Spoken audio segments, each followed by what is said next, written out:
Hey. What up? You're muted. All right. Welcome to the Wheel Reads. Our host is muted.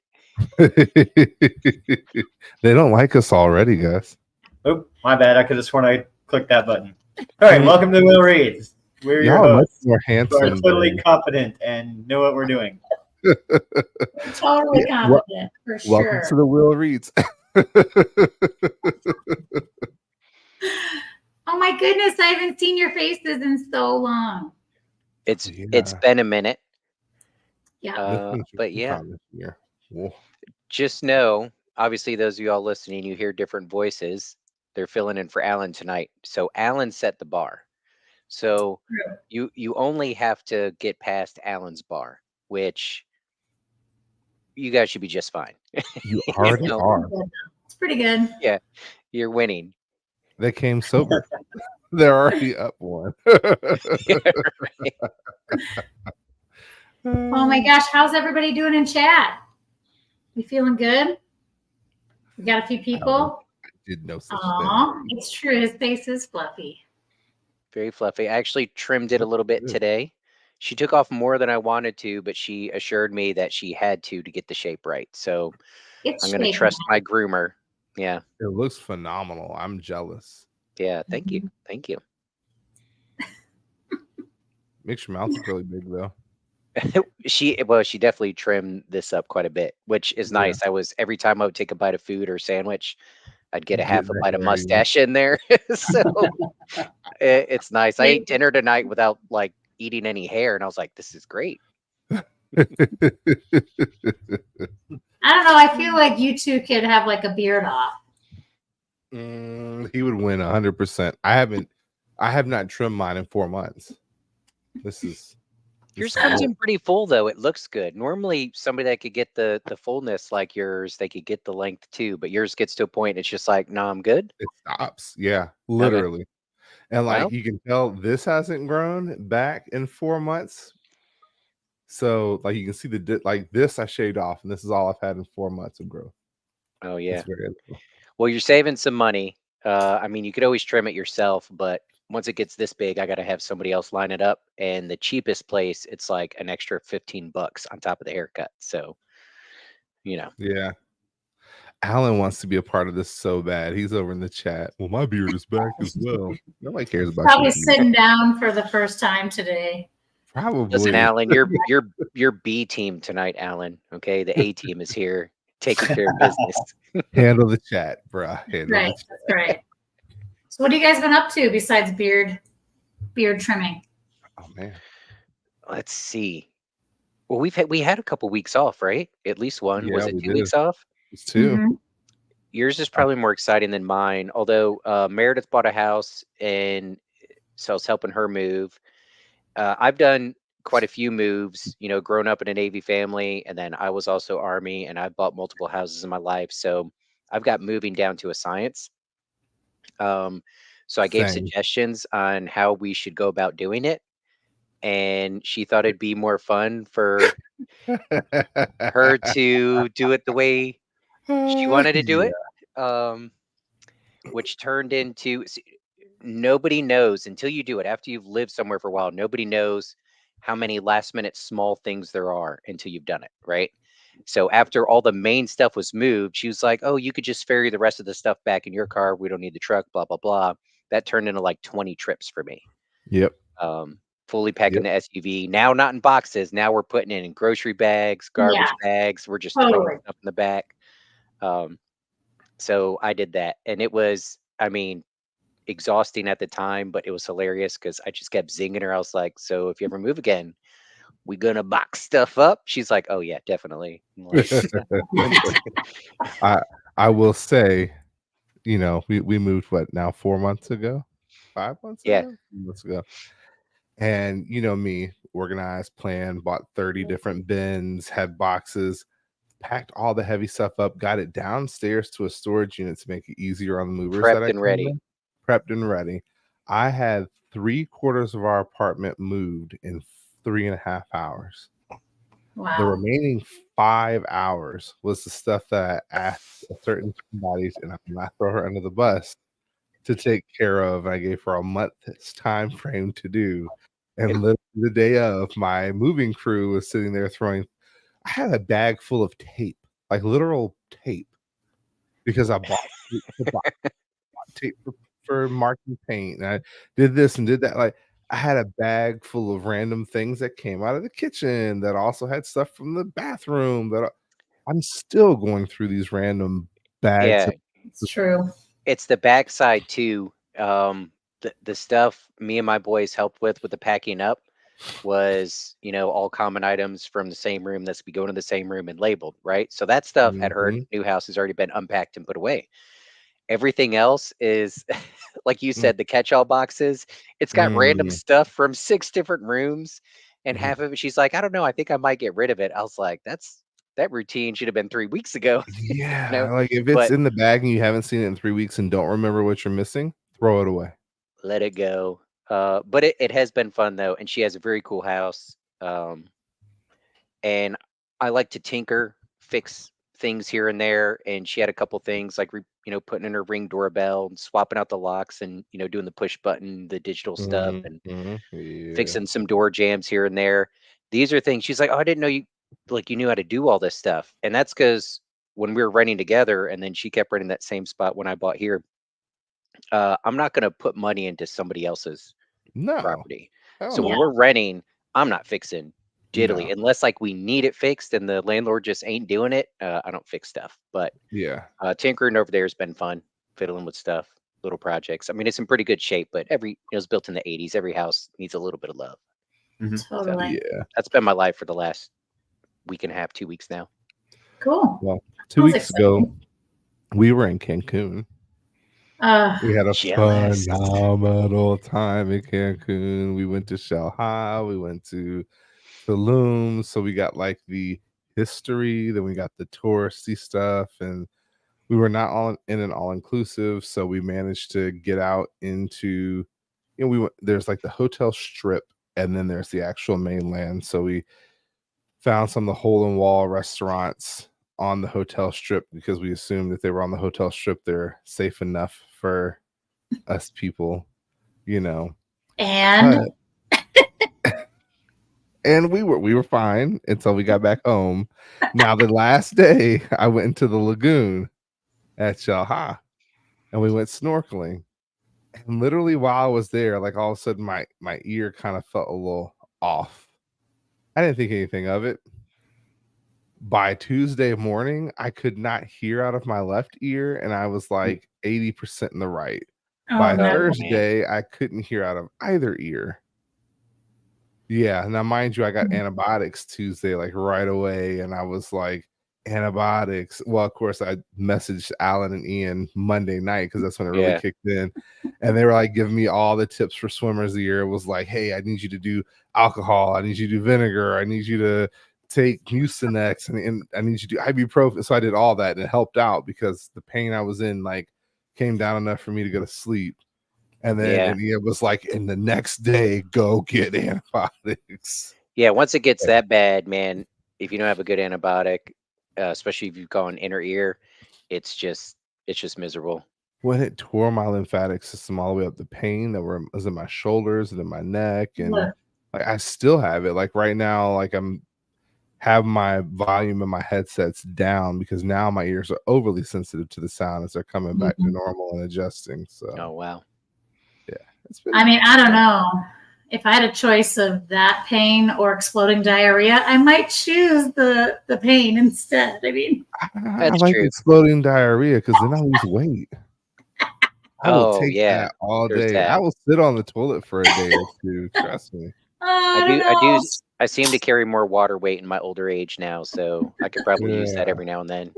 Now, Good flush. apparently, a couple of people that I know actually went on this trip too, just not with us.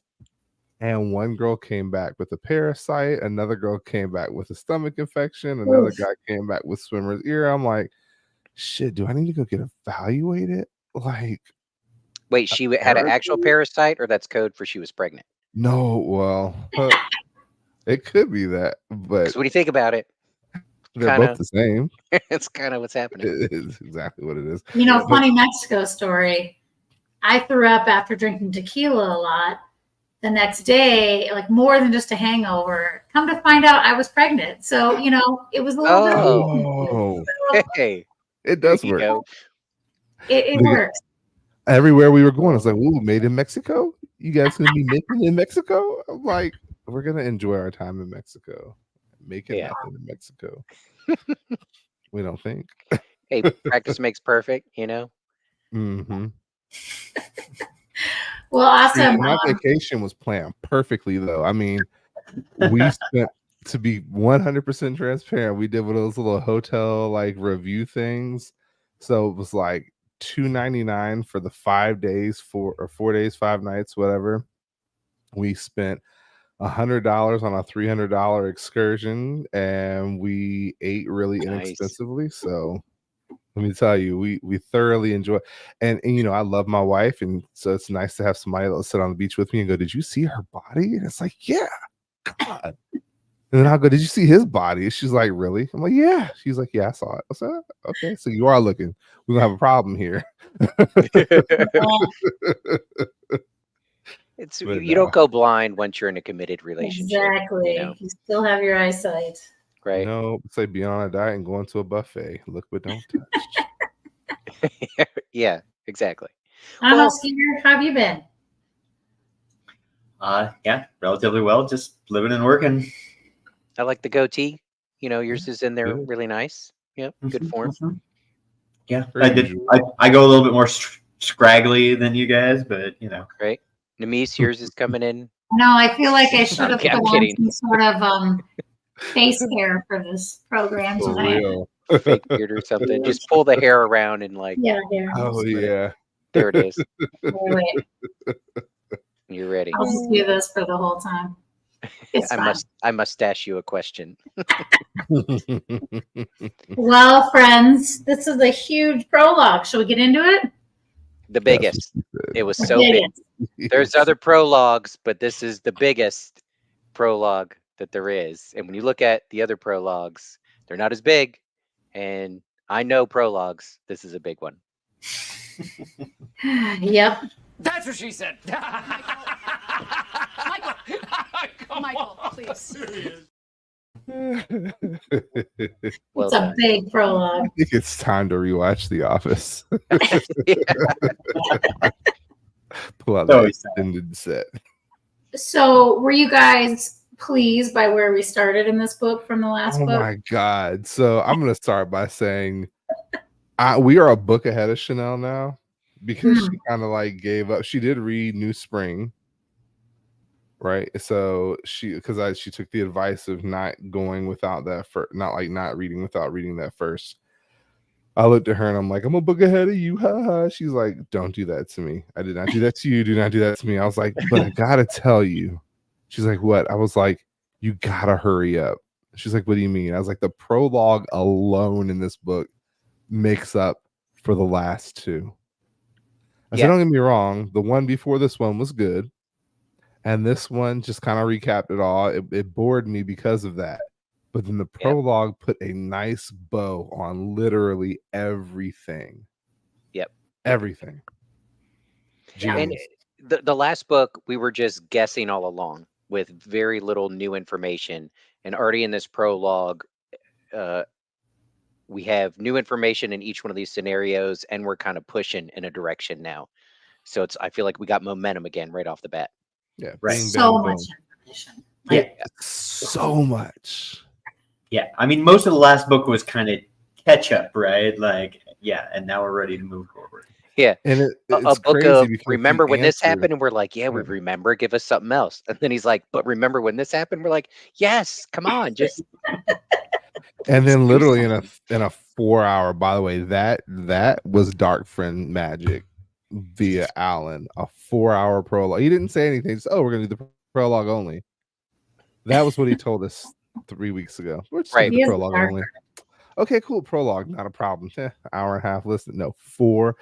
And I found out this morning because me being silly, like we were like, when I heard that we were not gonna do it because I was sick, I was like, well, then I'll just listen to the prologue later. And then I jumped on. I was like, oh my God, the prologue is 4 hours. I have to fit that in my work schedule. Needless to say, I've disliked work lately. So I'm saying, this is a lot easier than I It thought. worked I out. am learning. I should have warned you because Alan and I almost did this last week. I know. When That's you what had I the was ear thing expecting. going on. Yeah. I committed to it, and then I looked at how long it was, and I messaged him back, and I was like, no way I'm going to finish in time. So let's push it off a week. And then I forgot to tell you. So anyways, we're here. I made it through. Surprise! all good. But no, the way he, again, so not only did he wrap everything up in a prologue, he left a lot of questions Oh in yeah. a prologue. Oh yeah. It's not that Like- it's over, but he has us moving. We're, Yeah. yeah. I feel like we've like ended a chapter, like, and I know it's kind of like, I feel like we got some type of like, oh, it's a good series again. Like, Yeah. I think this was his stall book. Like, he couldn't make it all one huge book. So he separated the 2 books out and said, all right, I'm gonna give myself some time. Yep. Maybe. Yeah. But here we are. 99 pages of brilliance is Right. what happened. We hit the ground running. Mhm. Yeah, we did. Mm-hmm. So let's All get right. started. So Yeah. speaking of hitting the ground running, we start out with our good friend Galad, who we all love dearly. Is it Galad? Is that what we're calling him now? I call him Galad. I don't know. 'Cause What do you call I him? thought he got a new name here. Oh, well, maybe you better tell us what his new name is. The Lord Captain Commander Galad. Well, didn't somebody address him as Domadred? Domadred, yeah. Was That's, it? Yeah. that's He is a Yeah, Domadred. that's his last name. last name. Oh, wait, Not who am I thinking of? Damandred. Domadred. Two Wait, different. tell me those two different. What's the Forsaken one? Demandred. Yeah. Oh, all right, well, this Domadred. is less exciting Damandred than is I the thought it last was. name of the I was like- family. I was like, I thought we knew who that Forsaken was or had a good guess, and then this just totally blew it out of the water. But now I just can't read, apparently. That's why I still listen to the audio, but And again, Oh, whose name man. is whose other person's last name is the same? Damandred. Moraine. Yeah, Moraine, exactly. Yeah. So They're that's our related. hint that she's coming back.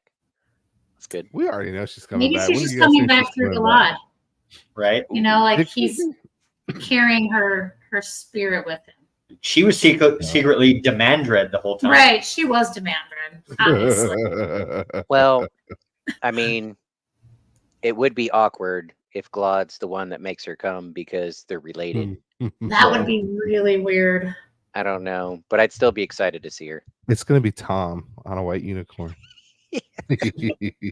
Tom's Demandred, is that what you're saying? No, He'll take her Ooh, name. that'd be an interesting one too. No, yeah, that's Demon Dread, not Demand Dread. Don't get us confused. Put the accent on the E, damn it. He's Well, drinking. what did you think about this? Like Bro, yeah. a walk in and the whole place kind of surrounded with all the other children of the light. all I'm saying is this was a glorious entry. Like, he literally captivated me again in 10 minutes. Like, he brought me back to faith because I have really started on this. Sanderson's a much better writer than Jordan kick in my mind. And then this, I was like, hold on a second. Wow. So I mean, setting the scene and really bringing things in, we've got. I want to say I jumped straight to what actually happened because first off, I was hearing it. I was like, "Oh, we're with the White Cloaks. How boring! Like this is how we're going to start the book off. We're I going to set start the myself book up off like that too. Yeah. with the White Oh Cloaks." boy. And then we have like a group of the higher ups of the White Cloaks. So I'm like, okay, righteousness is about to happen. Like they are going to sit here and justify some type of heinous act, and we're all going to have to put up with it. Great way to start a book. Awesome. Good job, Jordan. That's where my mind went instantly. The blinders went on, the shield went up. I was already prepared to be bored. I'm like, and this shit is, excuse my language, 4 hours long. We just went through a whole book. That We like have a little trauma from the last book. yeah, so we So lost viewership. We all Our do. subscribers walked away. Nobody's listening to us anymore. Like, oh, they're I on said, we're that not book. here for that, but at the same time, it makes it boring when nobody else is listening. And here we are. We're starting out with White Cloaks. Yeah. That was Yeah. my Well, so can I ask you initially, what did you think of Galad's crew that he's rolling with here? He's got Trom, he's got Dane Bornhold, who we've got a history with, and Bayard, who we have a history with, I should say, of being kind of terrible. Mhm. So That's it his was posse. opportunity for some sort of spark to go off. Either all of them together facing something could be significant, but also more what ended up happening with the personalities there and the issues, a spark that goes off, and there be a gigantic clash, like internal clash, which is what we ended up having. So I was kind of leaning more towards like as a group, they'd run into something that they'd have to fight, Sean Chan, whatever, and it brought them together. And then it's like, oh no, now Galad, who I kind of like so far, is teaming up with at least one, maybe two a-holes. But it went in the happier direction of if you can call it happy. yeah. Well, So they ran into bigger assholes. Yeah. Yeah. So right. Well, go ahead. Nope. Because I'm kind of jumping for. All right, I'm only jumping forward a little bit, and then we'll come right back. But it's happy in my mind because the moment where he like calls him out to fight, in my brain it played out like Looney Tunes style, and Bugs Bunny picking up the giant gauntlet and just smacking the shit out of him. And I was like, oh, it was a verbal smack in the face. Yeah. It So really once I pictured that, it was a Looney Tune fight in my head. So with the crew that he had, I was like, oh, those are his homies. Like that was my initial thought was, okay, so he's got a good crew. And so no matter what, we're gonna see a lot more of him. That was my initial thought. I said we're gonna see him doing something fun and or interesting, kind of like the little red band or the whatever. The red I can't say it now. Band of the Red Hand. Thank you. Band of the Red Hand. Like I kind of had that vibe going. Like he's got himself a band and he's got the boys are ready to go and they're kind of amped up and they're for him. And we know on the back end that mom is still alive. So I'm like, maybe he gets some word here. Maybe he gets confirmation and maybe he's set on a quest to retrieve mom, not knowing what happened with mom was kind of the route that I was taking it. And then there was the challenge, and I'm like, oh, what's gonna happen here? Because damn. Yeah, you don't mess with his mama, I tell you what. Like, did you guys I don't know if you had strong feelings about Galad before this scene. Did you like him? Do you have different feelings of him since now that you've read this, or is it about the same? Well, I've always respected him. Early on, when he was first introduced to us, he was a very rigid rule follower, and those kind of people annoy the shit out of me. And generally, those type of people aren't good critical thinkers, so they're dangerous in leadership positions. But so even though I got confused over them like addressing him as a Forsaken, we could scratch that. I still, when they were first talking to him and listening to it, I was like, are they like jabbing him being sarcastic? and messing with him. But then after a little more of the conversation, I was like, no, this is serious respect they're throwing at him. Like some of these guys that are talking him up are like legit his bros. So what's happened up until this point, and we haven't seen it all, very clearly Galad within his group has performed and led and probably saved the lives of some of these guys. Like they legit look up to him. And in this type of community, if you don't have like those good leadership qualities, and also if you're not a badass on the battlefield and a badass with your sword, you're not going to gain that respect. So he has it legit already. So I'm liking the guy. Almost to the point where if he turns out to be a dark friend of Forsaken, I might keep on liking him. No, that's not gonna happen. We've had this conversation before because he is too by the book, on the straight and narrow, and this is his stepmom. Like this isn't even like mama. This is, the mama that raised him. But there's even from the first book that we met them in, there was that little bit of sibling tension and that little bit of him knowing that that's just not really his mom, but it is his mom. And you can kind of feel that from the first book he's introduced in and the first interactions that they had, and for him to come out and be like, somebody disrespected my mom, like it was touching. Yeah. And then he touched somebody. He's not the same as, but he's most similar to Perrin, at least up until this point. A more principled rule follower. So far, not so much as a hothead. So anyways. And there's a little bit of Rand in there too. Yeah. There is literally, right? Well, yeah. Bro. So did you like how that played out? Like he was even saying to himself, I may not make out of this, alive. He was ready to die, right? And did you think what happened was going to happen? Like, did you think he was going to beat Balda? Oh, I knew he was going to beat Balda. Like the moment Balda came up, it was like, yeah, I can't wait to find your mom because she was the best mount that I've ridden. I was like, oh, you are done for, son. Like, he is going to murder you. Yep. And again, this might have been true of our generation everywhere, but we grew up with your mama jokes, and your mama jokes were fine until it became not a joke. Like you could get into a rank battle with me where we're doing your mama stuff and it's funny-ish, but if it's a real heated moment and you bring up my mom, it's going down. So true. Or when you push the truth a little too far. Correct. Like your mama's so large that da-da-da-da-da. Well, she is large, okay. And then she's so large that da-da-da-da-da-da-da-da. And it's like, come on now, like let's move on. She's so large that pop right in the mouth. Don't talk about my mama. Yep. There's a line, but this dude jumped it right off the bat. Now, well, so good cocky. point though. He was like, I'm gonna win this. I got a hair mark blade for a reason.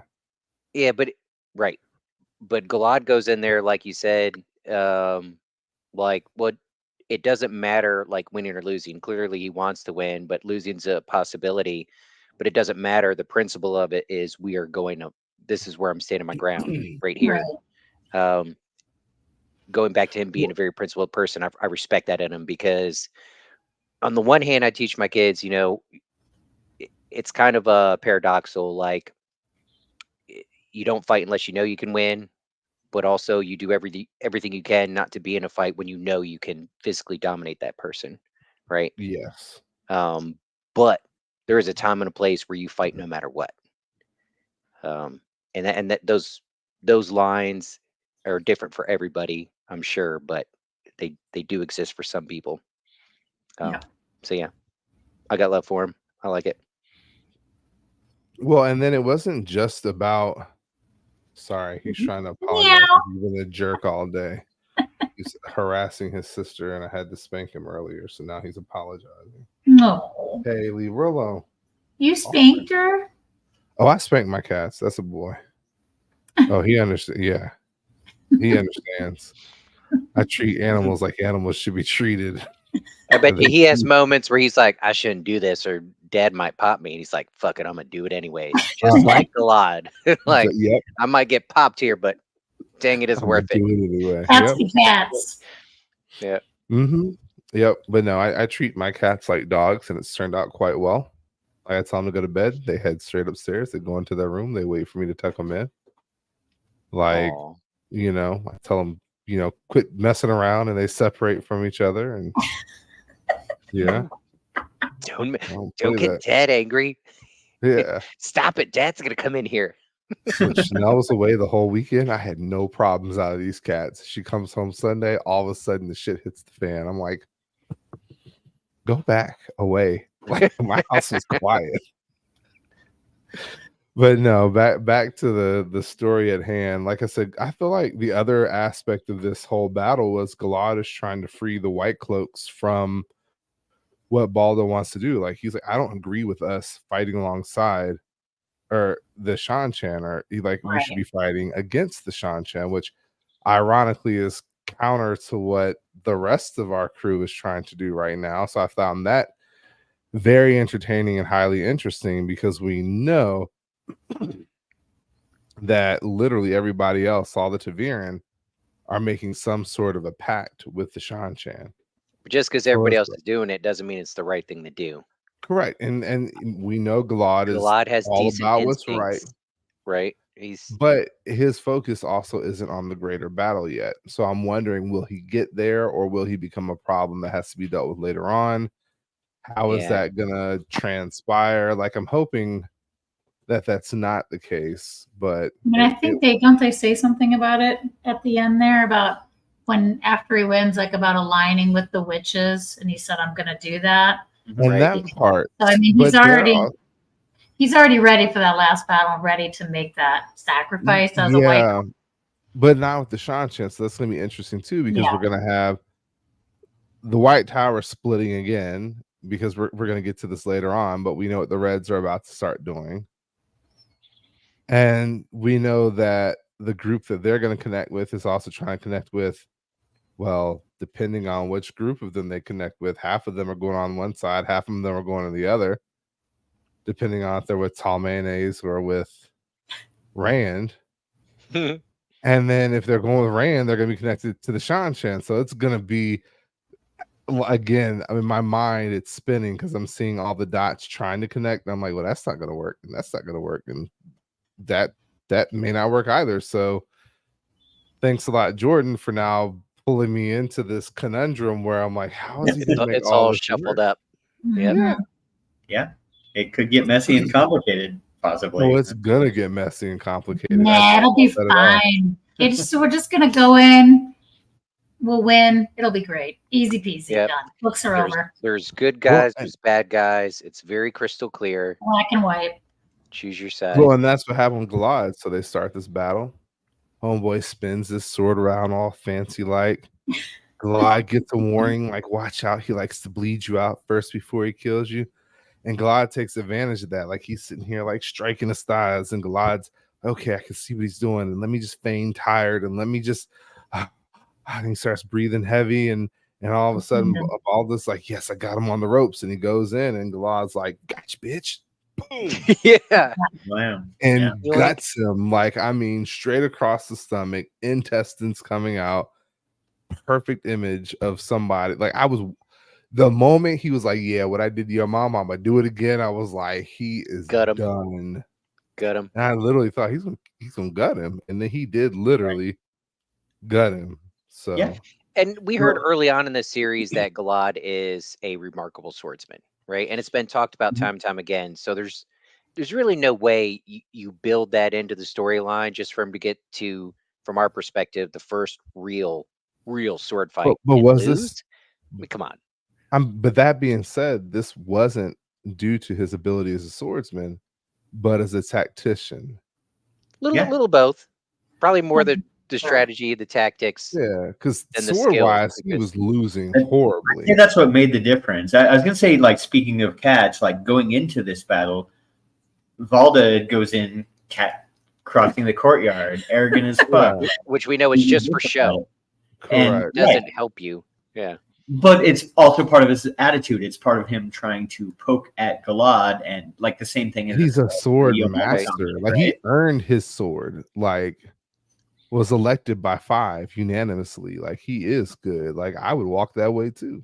I do But walk that way. Right? at the end of this, That Galad BD earned energy. the sword too. But I don't think Galad's going to be acting quite like that. He earned his Well, differently. Galad's too Right. Well, Galad, in contrast, he went in calmly. Like his stance that he walked across the courtyard with was like, looks like you're just walking unless you know that he's in perfect balance or whatever. Right. Mhm. No, it's like some martial arts. There's some folks that there's a whole lot of show to it, and there's some that he said they look like they're just kind of casual with it, and unless you know what you're looking at, you don't realize that they're in a perfect position and countering what the other person's doing in every single step. Mhm. So it's pretty smooth.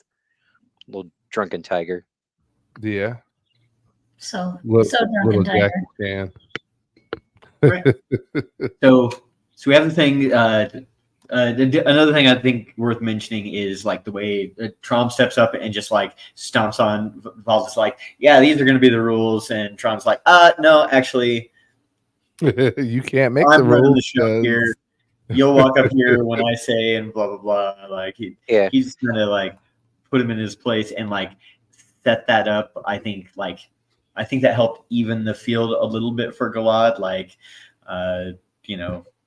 Yeah, Balda straight up set the rule of whoever, made these accusations and did this thing deserves death.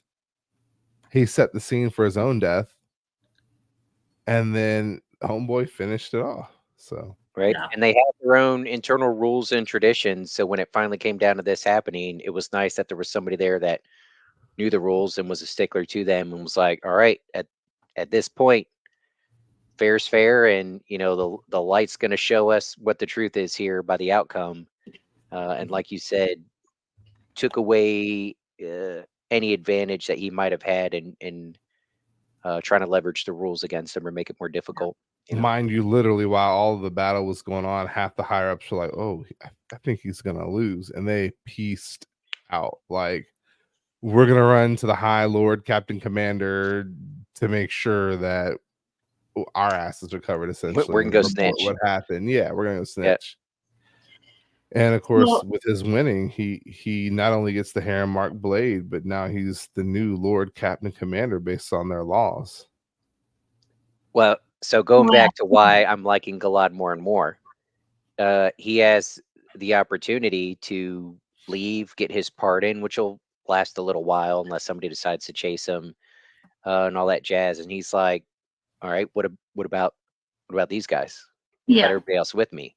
What about the whole movement?" Which I still say what y'all are doing is a big effing mistake, sort of thing, and really takes that leadership role in front of everybody.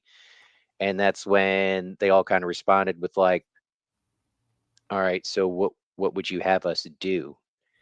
And like in that moment, everybody's like, we're cool following your lead if that's what you want to do. Because you're literally putting your life in danger for this moment. Yeah. Shift scene. Critical moment, I think. For the white folks. New leadership, young kid.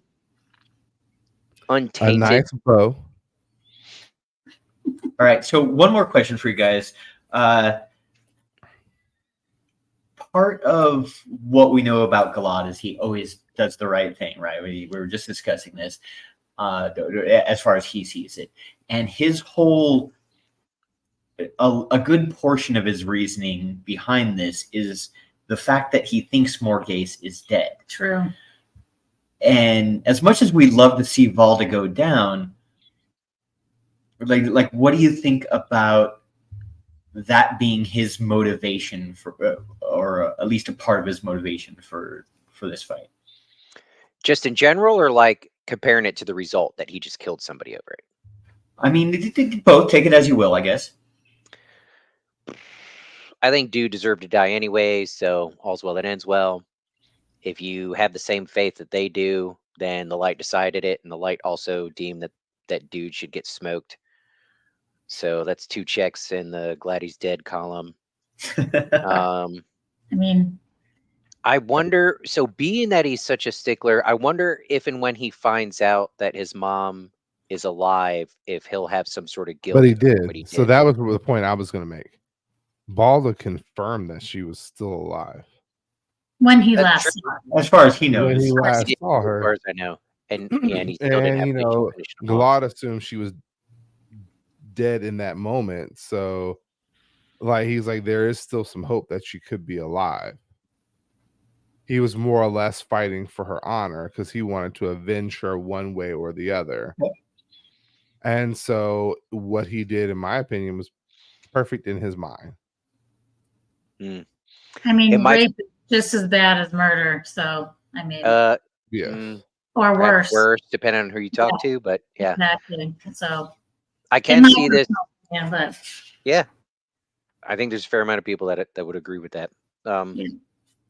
I can see this becoming an issue similar to like, you know, Perrin trying to do his part in this bigger battle, but there's this, and I'm not trying to minimize it, but there's this distraction of him going after Fail. You know, I could see him moving along, doing what ought to be done as far as he thinks, and helping the White Cloaks, and but then he's going to have this nagging. We're going to get a few chapters from now, and he's like, "Wait a minute." He said last he knew, my mom was still alive. Was he lying about that? Was he effing with me? Like, and it's gonna start nagging more and more, and he's gonna get caught in a side quest of got to rescue mom. So there's no side quests in this story. none whatsoever. You do realize everybody's on a side quest right now, except for maybe Rand. Rand is, I think, still taking a nap, but other than that, should we talk about the next quest because it's pretty fabulous? Teralda and Terabon. Yeah. Quest away. Let's quest away, shall we? Or did you have one more thing? No. I'm good on. It's only been 30 minutes on the first one, and there's 8 parts to the thing. Right. Don't worry, the rest of them move pretty fast. I only have 3 more that I'm super excited about. Okay, all right. Well, what did you think about Teralda? Like, how did you like or not like or love or My not? notes for this is very short. Like, I like Teralda. He's like, the Shan-Chan are making themselves at home. And it's my job to get rid of them because they're in my home. So you know what we're going to do? We're going to give some people some fair warning. I think it's fair. Teralda's the one that's not on the Shan-Chan side, right? I want to make sure I'm using the right name. Yeah. Teralda, yeah. He's the like, one with the scope, and he's looking at like he's watching Shan-Chan like go down on a group of people. He thinks they're gonna smash him. He's like, no, I can't watch that. That's too gruesome. Then he looks at his guy. He's like, hey, go give the people a warning. Tell them they gotta leave. Tell them to start with the places on the peripheral, on the perimeter, because it's about to get ugly. And then he looks at everybody else. He's like, all right, 300 arrows, ready, set, go. And then let's light fire to everything. Let's just burn them out. Like, that's the best way to get rid of ants and wasp and all the other insectoids that get in the way and don't belong somewhere. You just smoke them out. So he's just little kerosene, getting rid of the bug looking shove a little people torch down there, go along with what they look like in the TV show. Yeah, well, and I love the way that this is depicted. Like as we see it, we open with him like looking over this battlefield, and he's like, okay, this should happen now. And he's not actually commanding people. He's like set these plans in motion. He's like, now. And then like the people come out of the trees and do this thing or whatever. And he's like, okay. And then now this thing should happen. And like, he's just got the timing so down. The strategist. Yeah. He's like, damn it, they should be a mile away, but they're half a mile away. He was like, you know. Yeah.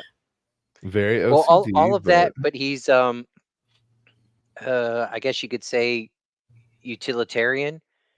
You know, he has his focus and goal of we have to engage, we have to fight. The goals to defeat the Shan-Chan folk. But like you said, he takes that pause to be like, okay, and before we execute this portion of my plan, let's save as many lives as we can and tell those bystanders there to skedaddle. But whether they do or don't, you know, he's still going to execute his plan. He seems like the type, if everybody just decided to stay put, he's like, well, got to do this anyways. But, you know, he's still willing to save lives where he can. I think he understands. Him and get along together very well. Yeah. Right. Yeah. He does have a master plan, which I outlined here for you guys. Ooh. Did you put it in sheets or where do you got it? Who Apple PowerPoint? never does this for us. Oh, this is wonderful. We do have the 18. This is all Skeeter. Don't look at me. Alan, are you taking notes out there? I bet he's not even watching. Every time a new line comes up, it's supposed to make a noise like breaking glass or something, right? You can make because you should make this fart noises. It's fine. Harass and generate. When I first read it, I thought it said "and gently fuck." I mean, it's open to interpretation. Right. Yeah, this is true. Yeah, True. the Shan Chan get pissed off and pursue Mm-hmm. all of his forces north. He does. That is his Just the one ruby tick. earring. That is his one tick. Like he touches the ruby because he doesn't want people to know he's nervous. So that's his one little tick, and that's okay. In communications, you learn people got one or two. Oh, and the beauty mark. That's like me stroking the beard. If it's there, you have to. He's like, when you're doing bad shit, you gotta at least look beautiful. Like he just kind of stroked his face. Yep. Yeah, and then from that part, it's just utter chaos. So Profit. Oh, I knew he was going there. Underpants plus question marks equal profit. For all you South Park fans out there, that's no, I mean that's on point. Yeah. Thank you for that. This is probably I loved his like what did he say? He said his exact words were a man should look his best on a day like today. So he has his nice outfit on, he's got his ruby earring, he's got his moon on his cheek, and I just love that about him. He's like, if I'm gonna die today, I'm either gonna kick ass or I might die. Let's look good while we're doing it, right? Yeah. Look good, feel good, do good things. Yeah. It makes me think of like especially in like US history, and you look at World War II history, but this probably applies to all sorts of modern warfare before internet and cellular phones and sat phones and stuff. So World War I, World War II, Korean War, Vietnam War for us, you have these people that are sent out into the field and given this very specific task or assignment, like secure this hill or take out that machine gun or take out, this piece of artillery. And once you leave the CP and you go out to accomplish that task, like communication's very difficult. You can't see the big picture. But the good ones that, storming the beaches or whatever's going on, like there's just chaos and fighting. And just, if you look at the big picture, you could just get overwhelmed, but they just hone in and they stay focused on their task and be like, all right, this right here is what I can affect. This is what I can control. This is what I have in front of me. I'm not looking at like this whole big picture of the giant war, but I know right now, right here, I'm about to F some stuff up right here. And he just keeps going task by task. Like you said, all right, you guys, boom, that's our plan. It's working good. Boom, got the hill. So yeah, it's pretty cool. Yeah, I don't know though, but then just to skip ahead, what you find out in the next part, and this is what I wrote down because this is all him, right? So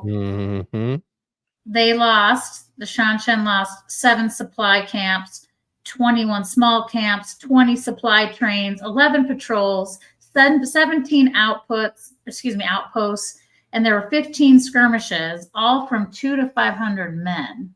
Again, are all these forces. So like we're focused on this one battle, but like he was the master plan for all that shit. Like everywhere. This was just one section, right? I can't wait for him to connect with. I thought he was just commanding that little bit we were seeing, but so as we're getting the roll call, I don't think so. I think he does all. I mean, he's got people scattered all over the place. He mentions towards the end that like this is just one of several of these things that are all timed to happen like near the same time. He lost a third of his forces because of the fact that one of the guys wasn't following the master plan. He's like, I'm going to count them as a loss because they're not going to come back. They're chasing them the wrong way.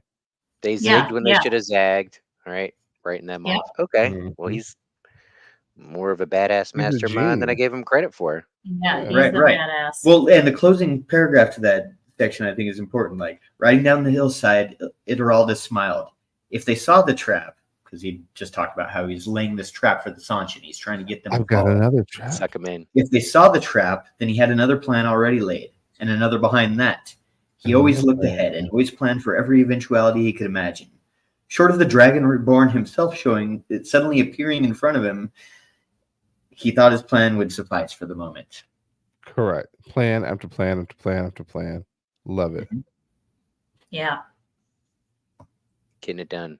Are we supposed to Now, become White Cloak fans at some point? Or I no? think we are. I think this guy here is going to end up teaming up and becoming Rand's like ace in the hole. I think he's going to become one of the generals.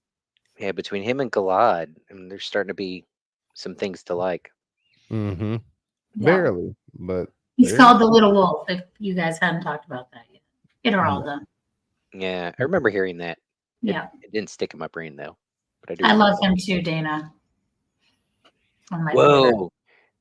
So are they giving a wolf reference because did they mention his eyes at all? No say, mi amigo. What if it turns out him and Perrin link up and they're like, uh-huh. Little wolf, big wolf. I won't go there, but I think he hunts like a wolf. So Medium wolf? Who's the medium wolf? Right. Yeah, if you're Little Wolf, if he communicates with them, that might be how he's able to see what's going on in all these places at the same time, and maybe he's got some scouts out there. That would be some real good tactician type planning for him. Right? I don't think that's. I'm gonna write that theory down, and we'll see what happens. Well, we keep finding like just your regular female male channelers just all over the place. Like, but we've only had a couple of wolf brothers, 4 you know, and one of them that was going nuts because of it, so he almost doesn't count. Yeah. So we need more of that. And then we move forward. Awesome. Yeah. So are we good with that one? Yeah, because this is super sweet to the point. Like I appreciated him because he did so much in such a little space. Mm-hmm. You know, I work with little spaces all the time. I'm a big guy, but I mean, work it out. So Surath, what a She's scared shitless. I mean, we can summarize that whole section up in that one sentence. She's scared shitless. She is scared shitless, don't you think? Yeah. Poor woman. Like, how horrible would it be to imagine or think that the person that your literal world revolves around was close to you and kind of in your watch-ish, and she just up and disappears. You have no idea where she went. And you know that the penalty for losing this woman is death, essentially. If she's dead, you're guaranteed. Dead. You might as well go ahead and do it yourself. Like, literally, she's fingering the knife going, if I don't end it myself, it's going to be worse for me. Yeah. So maybe I just go ahead and, no, I'm going to give it another week. Maybe they'll give me enough. Let's see if I can figure this out. Yeah. Gosh, I mean, and she is so like, I mean, I'm kind of going a little forward, but I guess I'll wait. We can talk before we get to that point. But well, you could fast forward to the second. That's what. Okay, so when the explosion of Semi shows up, which is a really cool description of, she's like burning in flames and stuff. She's scary as shit. And then she says to her, the Empress is dead. All the Imperial family is dead. There's riots everywhere. There is no more empire. And she just like flips the fuck. Loses it. And on two different levels. Like, she got. Let's go backwards first before we go here, because I do that part there. Really, it meant a lot to her, and it meant a lot to me too. But getting us there again, she's highly stressed out about the fact that Tuon is gone. Yeah, hopes that Tuon is still alive. At the same time, it's like, but if she isn't, could I get away with her not being alive? Because what could this do for me? So she's already like got this little. How can we make this work? Yeah, she's got it going two ways in her mind the whole way. Like, I really hate that this is happening. It's creating a lot of anxiety. At the same time, I have a little bit of ambition here, and I'd love for it to happen. Then she gets the message from General Galdrin. Is that how you pronounce it? Or well, there's Galgan's the guy that she talks to, and she goes to the room. Okay, Galgan. So I wrote that down wrong. So she is at that point like thinking, okay, this is the end. Like, I'm done for. Like, they realize she's gone. They're calling me up on it. Like, I'm gonna lose my life. And she's like, maybe I should let my Lopar eat me. The little cat, like in my mind, it's a cat. But then she gets literally into kind of the war chamber that he set up. And he's the one informing us about how our friend from just 30 seconds ago has literally undermined the entire Shan Chan like efforts, thus undermined all of her efforts. And she's like, this just happened to me once before. Like I had to go back home in shame and bring more people over here. And I thought for sure we had this time. And now you're telling me that we have problems. Let's get this fixed. Yeah. Honestly, my favorite part of this whole section was like the back and forth of, so she's like the advanced party, so she's in charge. But then when the other dude shows up, he's supposed to be in charge, but he's like, wait, what's going on? No, you're still in charge. I'm not, I ain't taking responsibility of that shit. I thought that was quite comical. And then the whole time our general's like, okay, if that's what you want to do, we'll make it work. I have plans. He's so calm and collected, but he doesn't know Tuan's gone. And then he doesn't know the news that she literally gets from Cimarog, the woman in flames, about the entire royal family being killed. Like, it's funny because Cimarog's like, hey, how would you like to be royalty? How would you like to rule? How would you like to own all of this? I know you would like it. I've watched you. Yeah. I know you want it. And she pretty much hands it to her on a dish and gives it to her, you know? And she breaks down because she doesn't know how to handle it. The internal conflict reached its apex. It was at its peak in that moment. And she's like, it's not that I don't trust you. I don't want to respect you, but you got to understand the way my culture works. I have to know this is true. Cimarog's like, there's a boat on the way. They're bearing the news now. Like, it'll be here in a day or two. You got that long to figure it out. If you want it, it's yours. If not, I really don't care. And which I'm like, Cimarog, do you mean that? Do you really not care? That's manipulation. You're lying. It is manipulation. Yeah. No. But then it begs the question, all right, are the Shan Chan really as bad as we've been led to believe? Or have they been tainted by Cimarog and just led to bad decisions? Maybe they're the good guys too. I mean, there's the whole like slavery years thing. Of slavery thing. I don't know. Yeah. Cimarog wasn't around for that. Everybody in this book so far has their own version of slavery. There is a lot of slavery going on, yes. Yeah. You kind of, not to downplay it, still bad. I Yep. feel It's like pretty bad with the Shan Chan. Yeah. Their version is quite bad. But I mean, that's the point. Like, their entire empire is built on the backs of slaves, and everybody is, and they're all backstabbing each other. Like, it is literally a shit show going well at the moment. Right. And Ian, you might have a good point there. Like, we've only seen the recent backstabbing, so that could be influence that. Yeah, and we've run into a couple of Shan Chan characters that are likable and seem to have good conscience, when they get a chance to know people. Yep. So I just love the words, let the Lord of Chaos reign again. Cimarog sure she said that, and I was like, what does she mean by that? I know. Just total side note, I love the Lopar in the room. I just want to snuggle with this giant 10-foot beast. In my mind, it's a cat. It's like a cat without hair, right? Its claws, and how it's like kind of got all eyes on you, not really blinking, watching everything you're doing, and total retractable claws, being creepy in the shadow. I'm just picturing Jabba the Hutt. Toes too. 6 toes. Just like the Two Rivers cat. And I was like, damn you, Robert Jordan. His name is Almondragoral. And I'm like, really? Really, Jordan? Like, can we come up with a less similar name? It's a 2,000-pound cat. Let me see if I get Almondargal. Dargal. At least you're trying. This is clearly why I get confused over some rather significant stuff because I mean, like, is I've this stopped man trying with the names. girl in a cat form? I don't know. Yeah.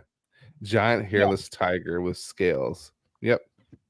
It's a scaly cat. It's a lizard cat. Yeah. It's a hybrid. We lost a host. I'm here. I'm plugging in. Oh, okay.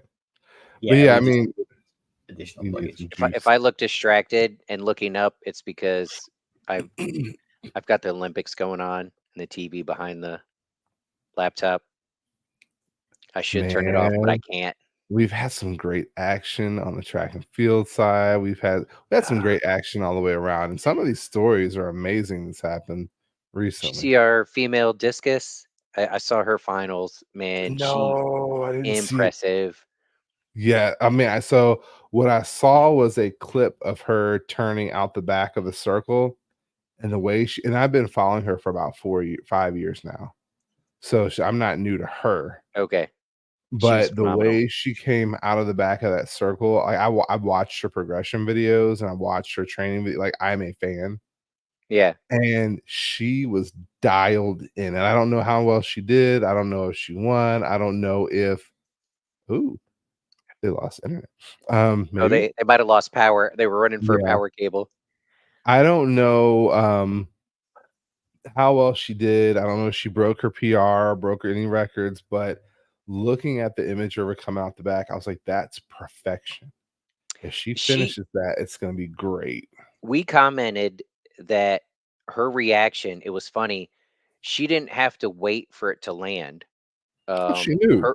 Her reaction just by form and how it was released and everything, like she knew it was great. Mhm. Or as good as she can do in the moment. So that was pretty cool. Oh, yeah. I just looked at the fact. I looked. She got gold. Yeah, it was pretty cool. And then did you see look at the men's 1500 meter? Oh, yeah. I That did see the surprised end me. of that. Yeah. Like, making a move like that is difficult in the 1500, but And having that much kick at the end. I mean, yes. that was impressive. And we went 1-3 in that.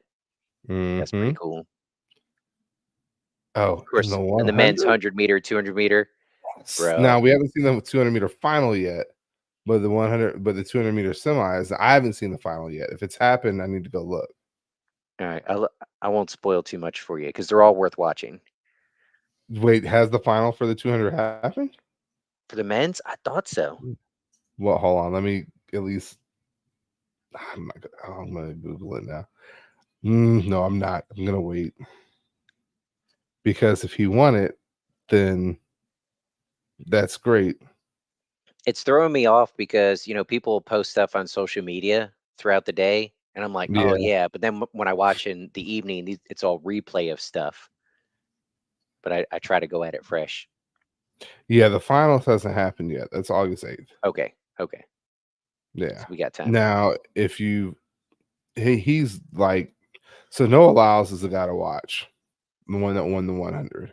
Yeah. And that was like photo finish. He got his nipples through. Right.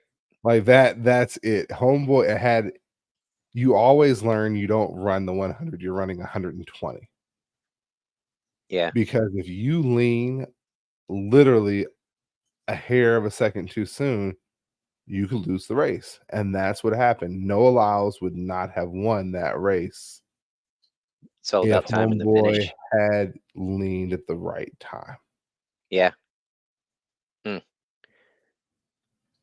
And Noah Lyles, I love the energy he's given to the sport and how he's really brought. I mean, we have a Netflix special for track and field. Who the heck thought that would ever happen? And people are getting paid finally for track and field. Who'd have thought that'd happen? And we got to contribute or attribute a lot of that to him. So, like, I'd be all about all of this competition just being like televised all the time. I was watching women's ping pong finals earlier. And that was, or I think it might have been semis, and I thoroughly enthralled. Like that was so entertaining. It's just not here in America, we don't get it because they're not American-made sports. Yeah, it's not one of the big ones here, Everywhere but they're else in the fun. It's world, all it's fun to really watch. wild. Like I've started. I didn't say this in our warm-ups, but I meant to say it. I started doing Highland games again. Oh So yeah, like you mentioned Alan and I. You were talking about that. I'm blistered right now because I went out. Like even though I wasn't feeling great, I still went outside Sunday because I wanted some air. And I was like, I'm just gonna throw a stone. So I went to this gym that's actually trains Highland, and I'm like, pick up the stone. And I'm throwing the stone, and this old guy walks out, and he's like, "Hey, I'm like, what's up?" He's like, "Man, you are huge." I was like, Yeah. "Thanks." He's like, "No, no, no. My son is Justin. He's the one that owns the gym." I'm like, "Oh, okay, cool." He's like, "Yeah, I'm on a text message chain with you, but I didn't realize you were actually like this huge." I'm like, "Okay, cool." He's like, "Are you just throwing the shot put?" I was like, "Well, this is the only thing I know how to do." So he's like, "All right, Teach me, well," please.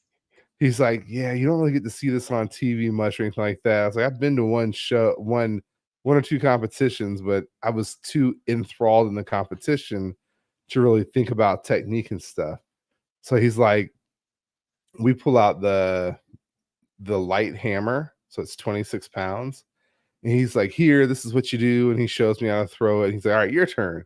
First couple times, it's kind of awkward. It goes like 30, 35 feet. He's like, "Well, it's naturally like you're in it and you're not doing so bad." He's like, "Instead of doing a stand and throw, why don't you try like spinning with it?"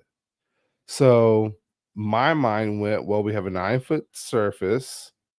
I'm holding this thing with one hand like I would a shot put or a discus, but it's on a 6-inch cord. And so I get you thinking about our discus thrower and how perfect she was. I mean, I hadn't seen that at this point, but I got into a discus throwing stance, did a rotational discus toss, and threw it 61 feet. And he's like, "Do that again." Let me sign you up. 65 feet. He's like, "Could you do it one more time?" I do it a third time, and he's like, "You have a lot of people pissed off with you." I'm like, "What do you mean?" He's like, "So the guy that won nationals this year threw it 89 feet. This is your And you first time just throwing learning. this?" I'm like, "Yeah, this is my," and I haven't like I did first squats for the first time on Monday because like, my mind's like legs got to be strong again because now I'm throwing heavy things. Right. But I haven't done heavy squats in like almost a year. I haven't really So you're not even pushed getting full myself in the body weight into that throw. room. I'm not. I have my technique to me feels clunky and crappy. So like I'm not getting all of my everything into that throw. And he's like, "You're throwing with like competitive professionals right now."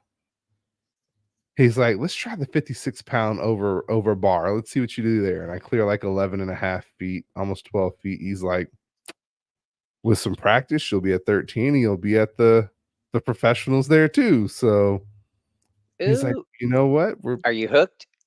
I am." And then all of a sudden his son's sending me like video. Like at first, like I said, I was on a group message and everything. I've gotten like 6 text messages in a month and a half. I leave that practice, or he leaves the practice before me. I walk out to the car where my phone is, and I've got like 10 text messages. I'm like, "Oh, I Oh think yeah, they want me to they're train gonna with." pull you in. Nice. That's awesome. So Sorry for the delay, friends. no, we got a Oh, we good talked chat. Olympics, and then we talked Chris's Highland sports, which I is Yeah, know. His new fascinating. goal. Mm-hmm. yeah. Bro, I will show up in a cheerleader outfit and pom poms. Promise you that. All I want you to do is wear a kilt. Well, I'll that's what I send mean you the by colors. cheerleader outfit, and the pom poms would be a couple of beers, but Or scotch. yep, that'll do. That'll Yep. be Alan. Alan will be the scotch. All right, Anyway, Wiz was we. We was with Surah.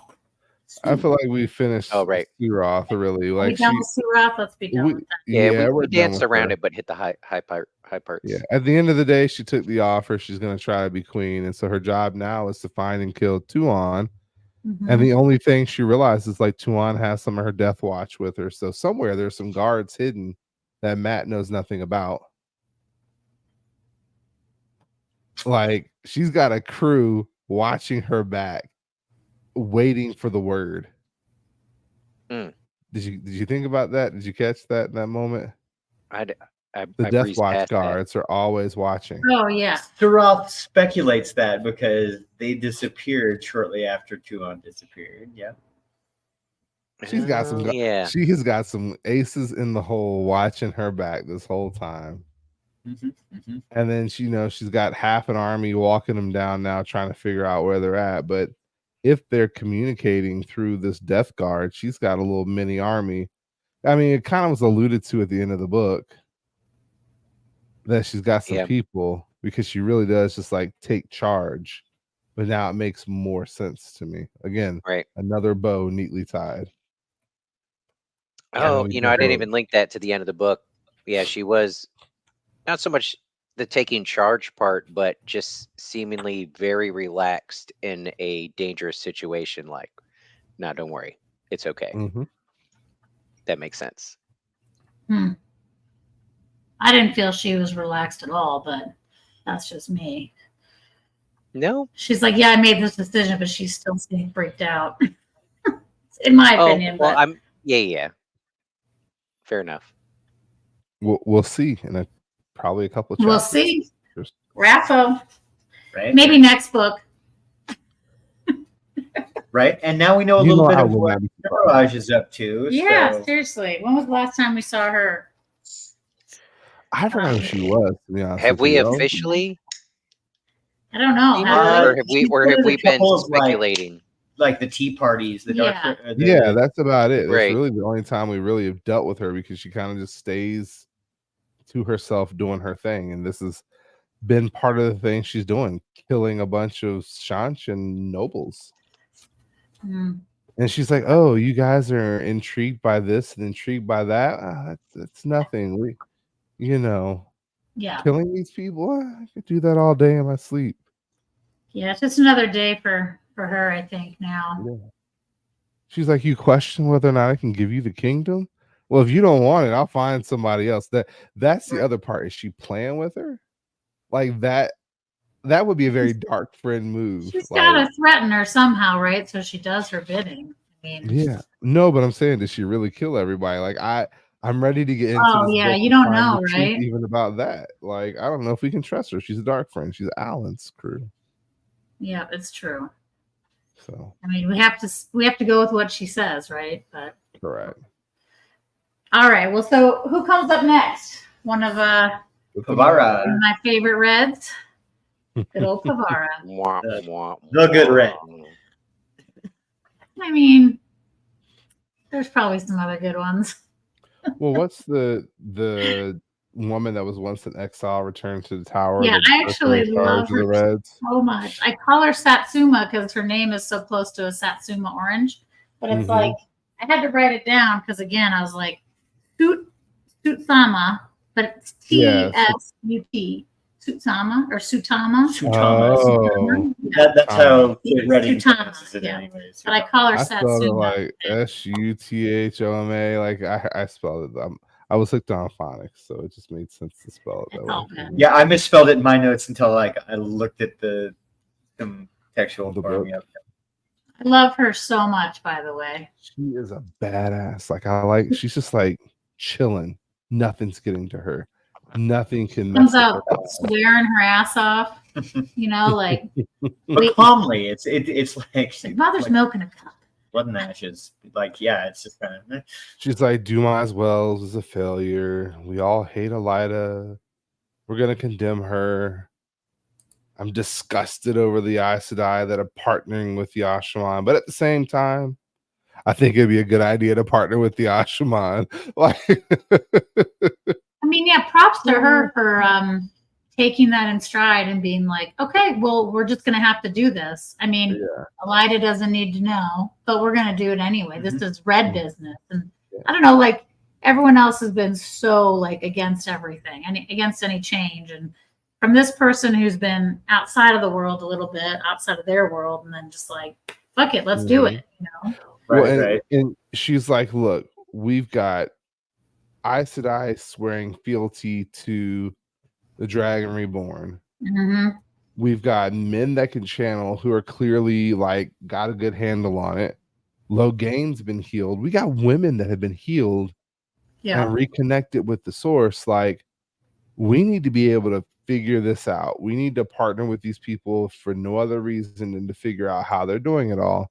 And then also we need to, if we're not controlling them directly, we need to make sure that we have a say in what's going on. So best way to do that, we go ahead and we bond. Right? That's a really good point. Like, honestly, I looked at the first part of this as like almost a check-in, like, oh, these guys are getting caught up on like worldly matters or whatnot. But you're right. I think that their response to it is really important. The fact that they're progressive about it. Mm-hmm. Because she's not even just catching up; she's making decisions that are going to set everything in motion. Yep. We need battle mages, and we've got the Reds now bonding with the Ashaman. And what did they say? Like the Ashman had already bonded, like 51. 51 women, yeah. So they're like, we need to. There's only what 250 Aes Sedai around. They figured there's only like probably 200 in the tower. In the tower, so yeah, maybe 300, 400 total. I mean, that's a big percentage, right? I don't know. It's more than that. I don't know if numbers have been officially stated. I'm not sure what spoilers, but it's more than that. Yeah. No, share what you know. Yeah, Can't hurt. There's some Aes Sedai around. Yeah. At least 200 in the tower, and a few, scattered here and there. I mean, you have the crews outside the tower. Right? Like, that's a lot. I mean, we're gonna see the tower come back together at some point. We'll have the little tower and the big tower become the tower. The power tower. Do you think the Ashaman are gonna allow them to bond them? I think it's gonna be the other way around. They're like, we'll bond you. How about that? So to be fair, I think it's going to be depending on which Ashaman they go to. Are they going to the ones on Rand's side or the ones on our Dark Friend side? I don't know what you're talking about. Dark Friend Ashaman? Yeah, what's his name? Tall Mayonnaise. In our world, Tall Mayonnaise isn't he the one that's the head of Dark Friend Ashaman? Tall Mayonnaise? Yeah. No, right, one in charge. Right now, prediction, Tall Mayonnaise. No, who's the one in charge? Yeah, he's the one in charge, right? No, am I saying the wrong name? Not Tall Mayonnaise. No, what is he? I'm blanking on it too. Who's in charge of the? Who's in charge? Rand. No, not Rand. Rand, the other guy. He's clearly running the show. Yeah, he's clearly checks in regularly. He's responsible headmaster. What's his name? It's Taim. Taim. There we go. I get those two mixed up. Taim. Taim. When you said that earlier, I was like, yeah. What happens? I guess.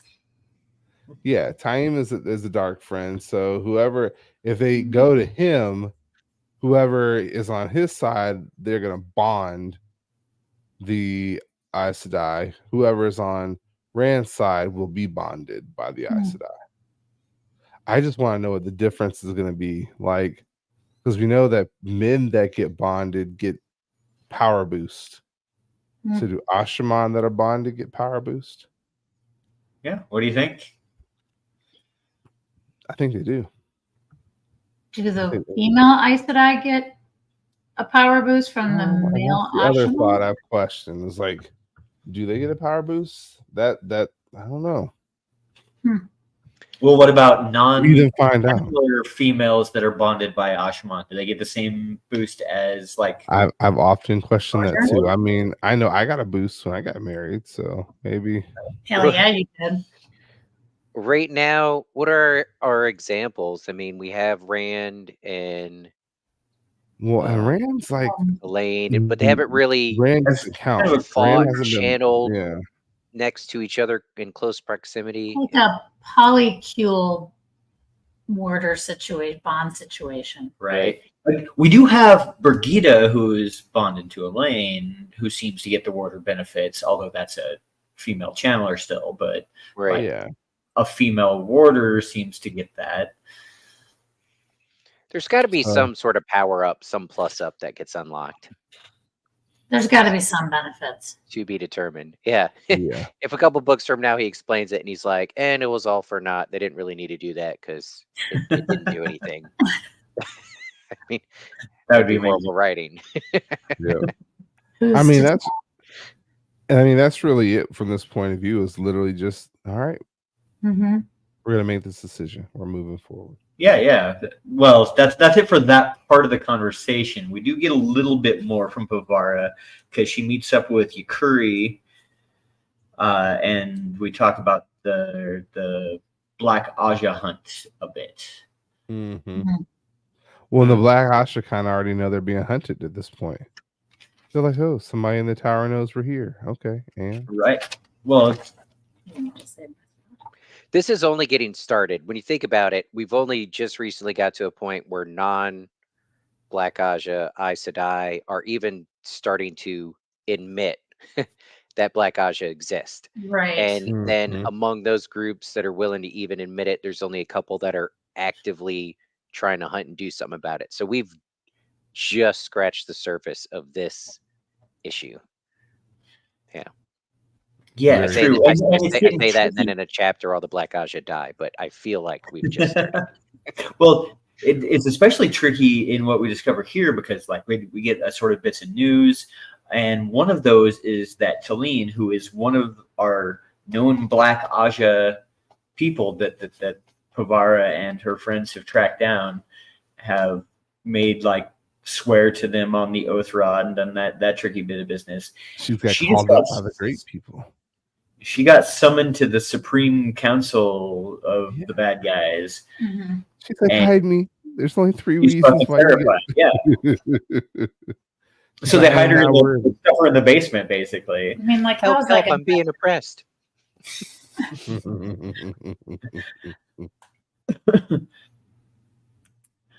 Right. So it's kind of interesting. So one thing that I think is interesting that happens in this scene is Pavara gets this news, and our Black Aja hunter crew is discussing this, and they're like, "Okay, yeah, we gotta stash her away." Pavara's like, "Fuck that noise. We know where the Black Aja's meeting. Let's go in and just wreck shop and like take them all out." Like, Bad, I Pavara- don't know that that's the idea. Thank you for watching the Cosmere Reads. Gosh, thanks, gosh. Damn it! That's perfect. All right, you guys are still doing good. Here's No, Alan's no. bar. Not You what I only came wanted. down here. You're still above the bar Alan set. You got a little wiggle room still. Don't tell Thank me. you for watching. Skeeter. the See, I Skeeter, use Cosmere my Reads. finger mouse pad, and everything is Skeeter very. made such a good point that Amis was like, "All right, we're ending the show. That's it. We We gotta even stop it ended right the here. wrong show. We ended Sunday's show. We're Oh gonna my end God, somebody I'm else's so show." sorry, guys. That's This is what happens after 12 meetings today and brain not functioning. No, so. you're It's on the all right good. podcast for. Yeah. You know that. Oh, wait. So this is what I really wanted to say. Are you ready? Yes. Yeah. Nobody expects the Spanish Inquisition. That's actually That was the perfect. whole point of that mess up with the finger. Sorry. Yeah. Except in that scene, it's funny, and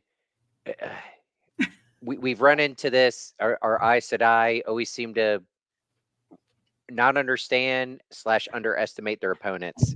So initially, the strategy of let's just go No. bust up in there, knock some heads around.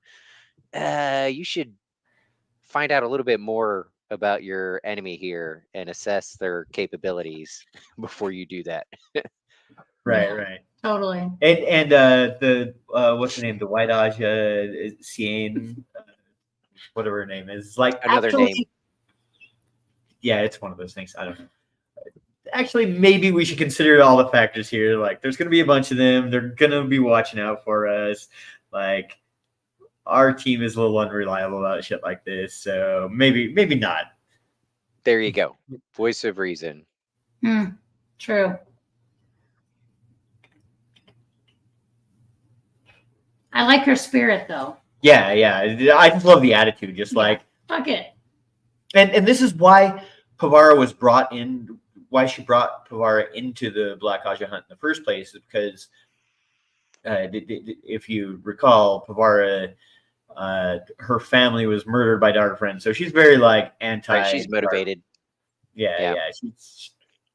She hates the shit Yeah. out of those people. I mean, and she's Aes Sedai, so she could back her stuff up a little bit or a lot of it. But again, I'm on this Looney Tune kick. In that moment of let's go get him, makes me think of the bulldog character, the big buff bulldog, and then he has like his little puppy. I think it's his son or nephew. It's his son. It's his son, but his Yeah. son's always picking fights that he can't finish, and the bulldog dad has to come in and like back him up all the time.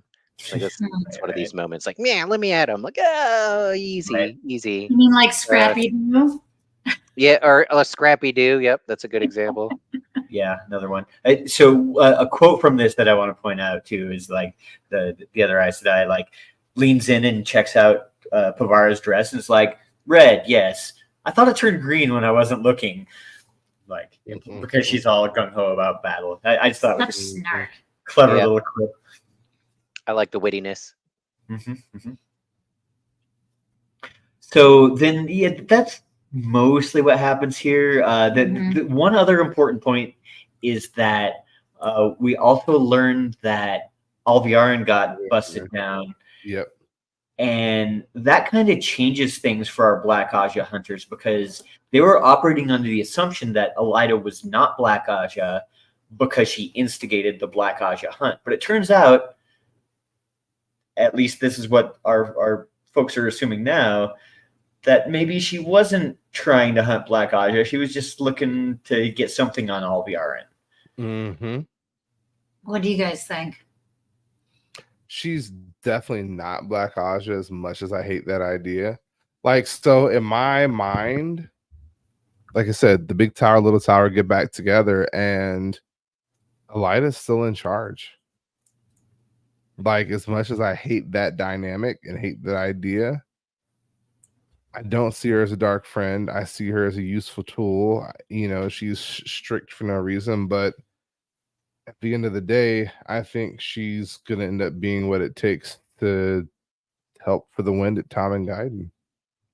And even if it goes the other way, where let's say Egwene stays Amerlin, I could see a scenario where in part of the Making Peace, where Elida is like her number 2, the keeper of the scrolls or whatever.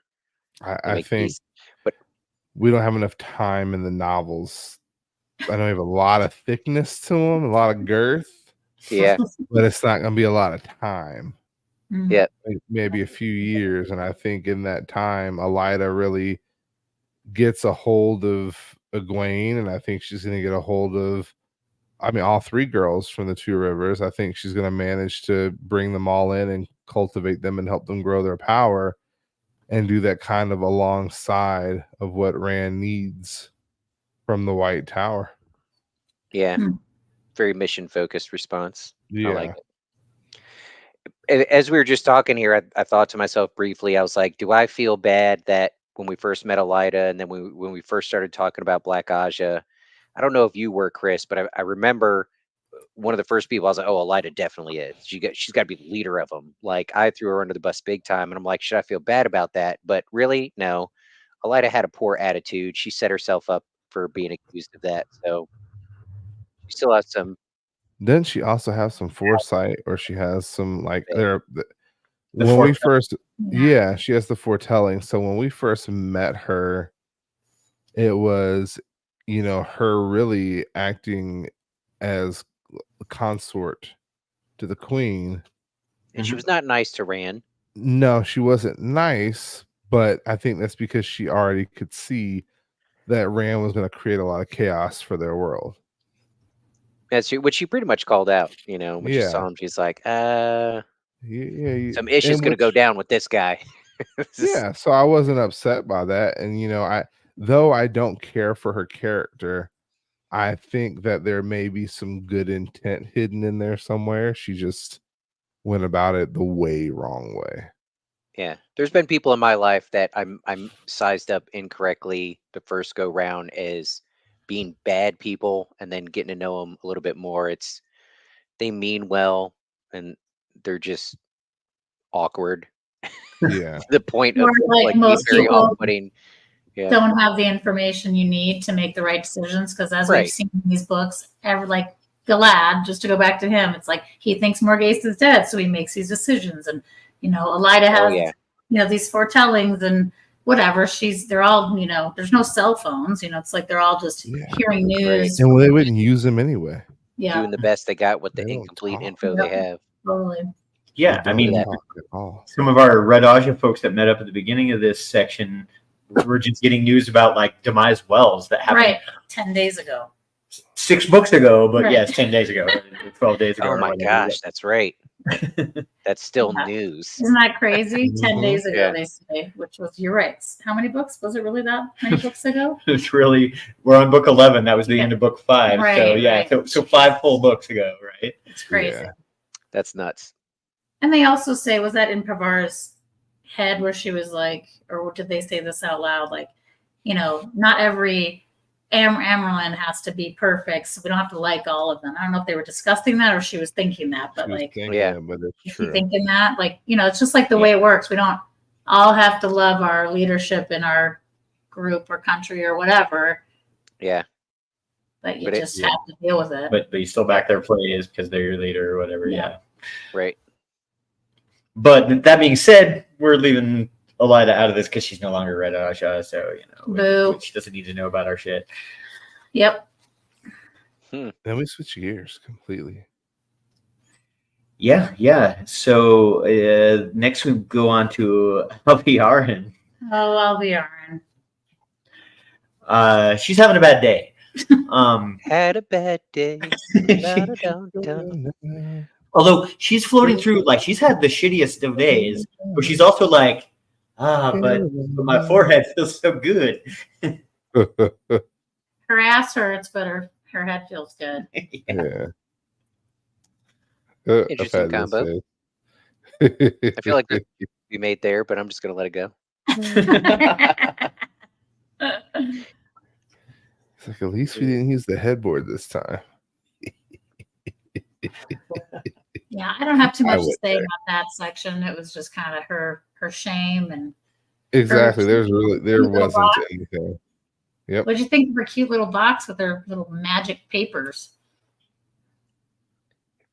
I mean, I'm sure all the Glazed Aja over got that some line? variation of that, trying to keep secrets from each other. Yeah, I think I glazed right past that. That just didn't even They all think they're didn't sneaky. register.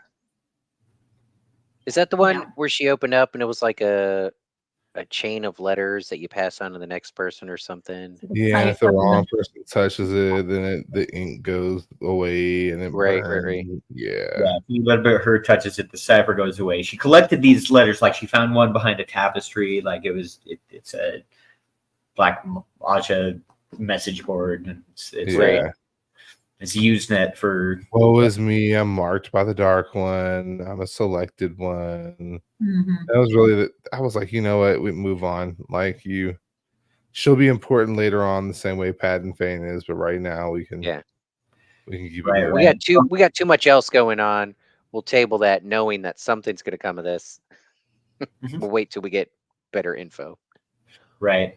The one thing of note I would say here is that like she also gets the news that Talene disappeared when she was supposed to be summoned before the Supreme Council, and she's like, something might be going on with her, and she's been hanging out with that Yakuri and well, she's the one that says, "Oh, people must know the Black is operating in the tower."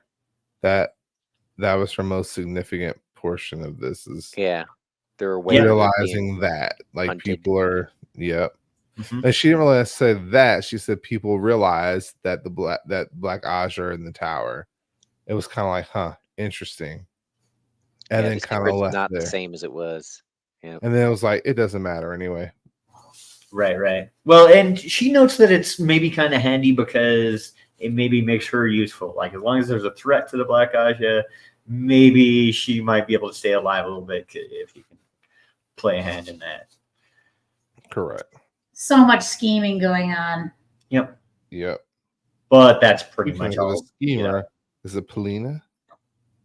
Is that how we pronounce her name? Who? Am I getting the wrong name? Polina? No. The next person. What's her name? Galena is the next one. Galena. Lena. Otherwise known as Lena.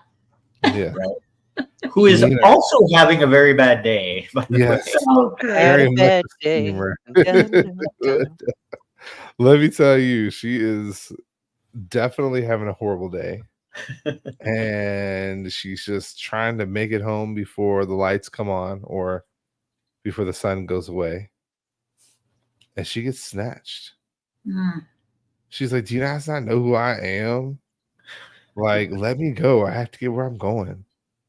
And they're like, Yeah. she's like, you know, Shido, y'all know the deal. You see me around here. I'm a slave. And they're like, no, we're gonna take you and we're gonna question you. She's like, wait a second. Your voice doesn't match the right voice. Where are you taking me? And they mention parents' name, and she's like, oh, well, he's gonna be days away. I'm gonna get a spanking. No, don't take me. She starts thrashing. All of a sudden, they're in the camp. She's like, how did that happen? Yeah. That was my take from all of that. And then she tries to manipulate the heck out of Perrin, and Perrin's like, you see my wife? She's alive? Oh, like his ears like perk up and they start like moving and his Just solely nose. focused on that. Yep. Mm. That's, you know, nose is up in the air. Like, what you see my wife? You know, he sits.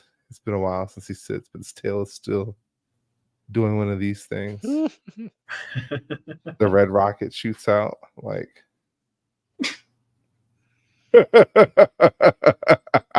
No, let's hope not. I mean, Fairlane is right there. So, Right. you know. Yeah, Bear Lane, she's so full of herself. She would think it's for her, but no. Yeah. True. Now it is kind of funny, like along the journey there, as she gets kidnapped, and she's like, "Wow, this is weird," and like guy in a black coat and blah blah blah, and then like,